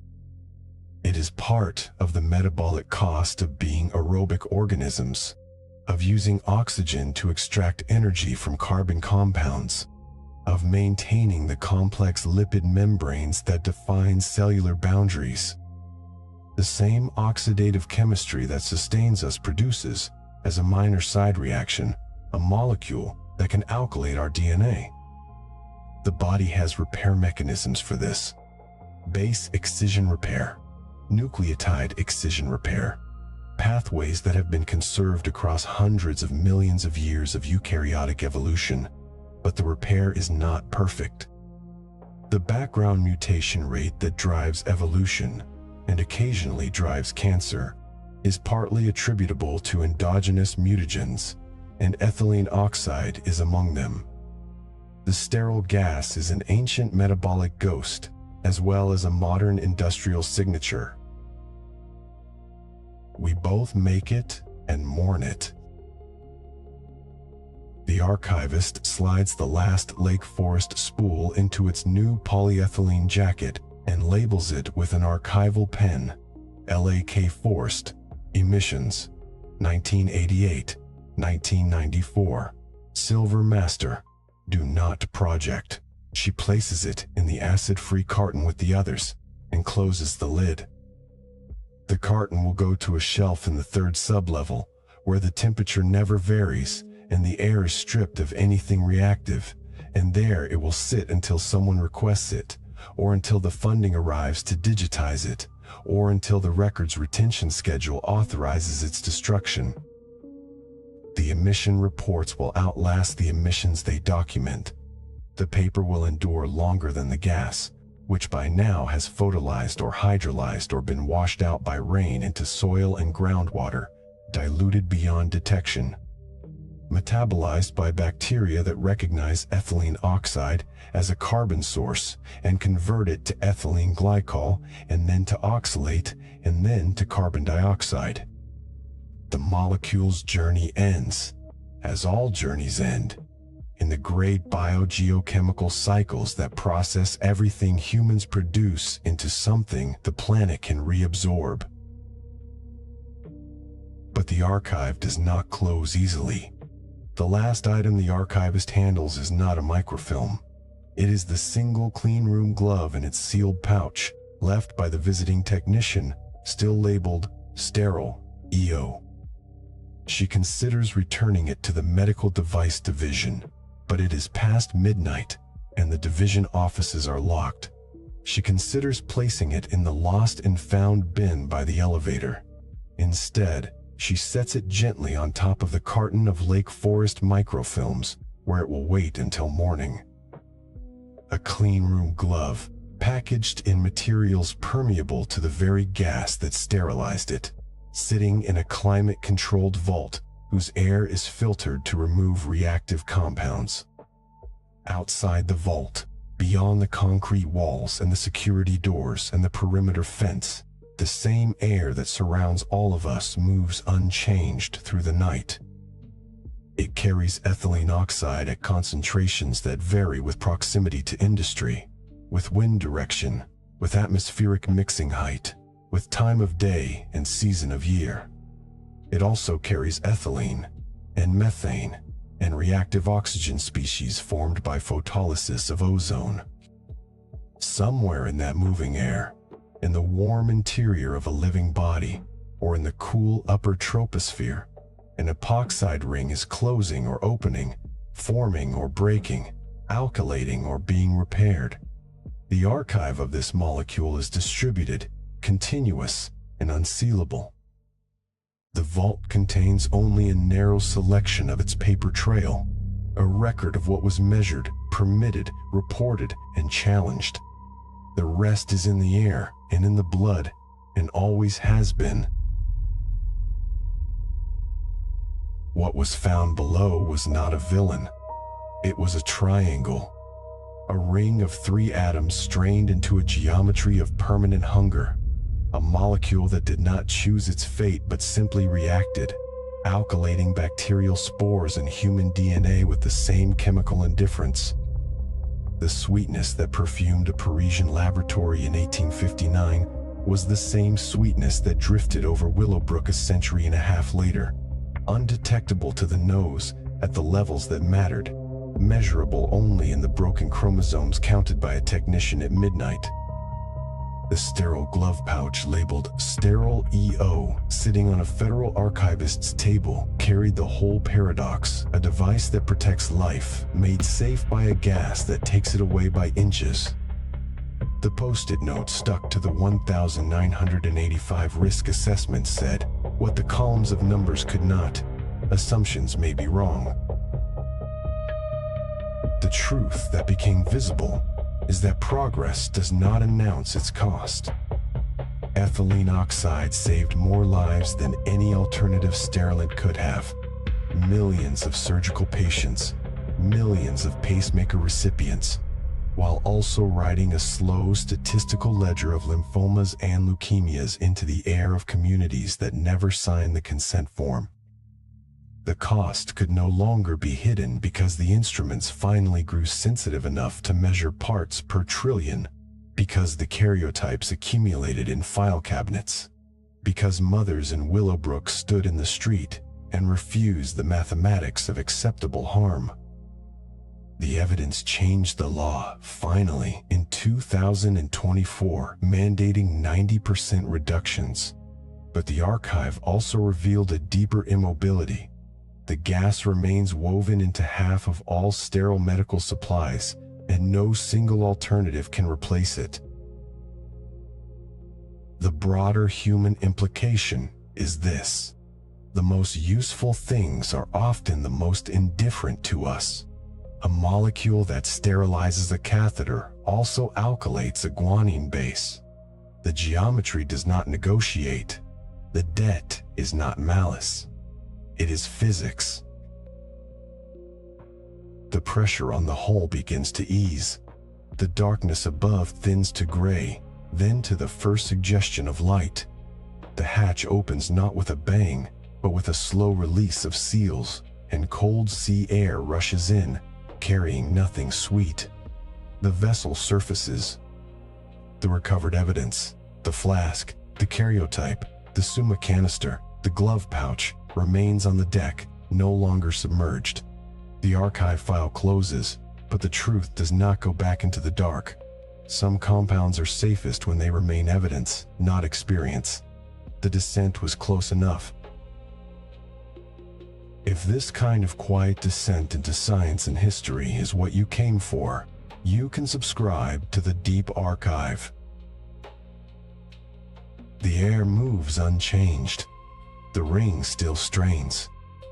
And somewhere in a climate-controlled vault, a single clean room glove waits inside its sealed pouch for a morning that has already arrived.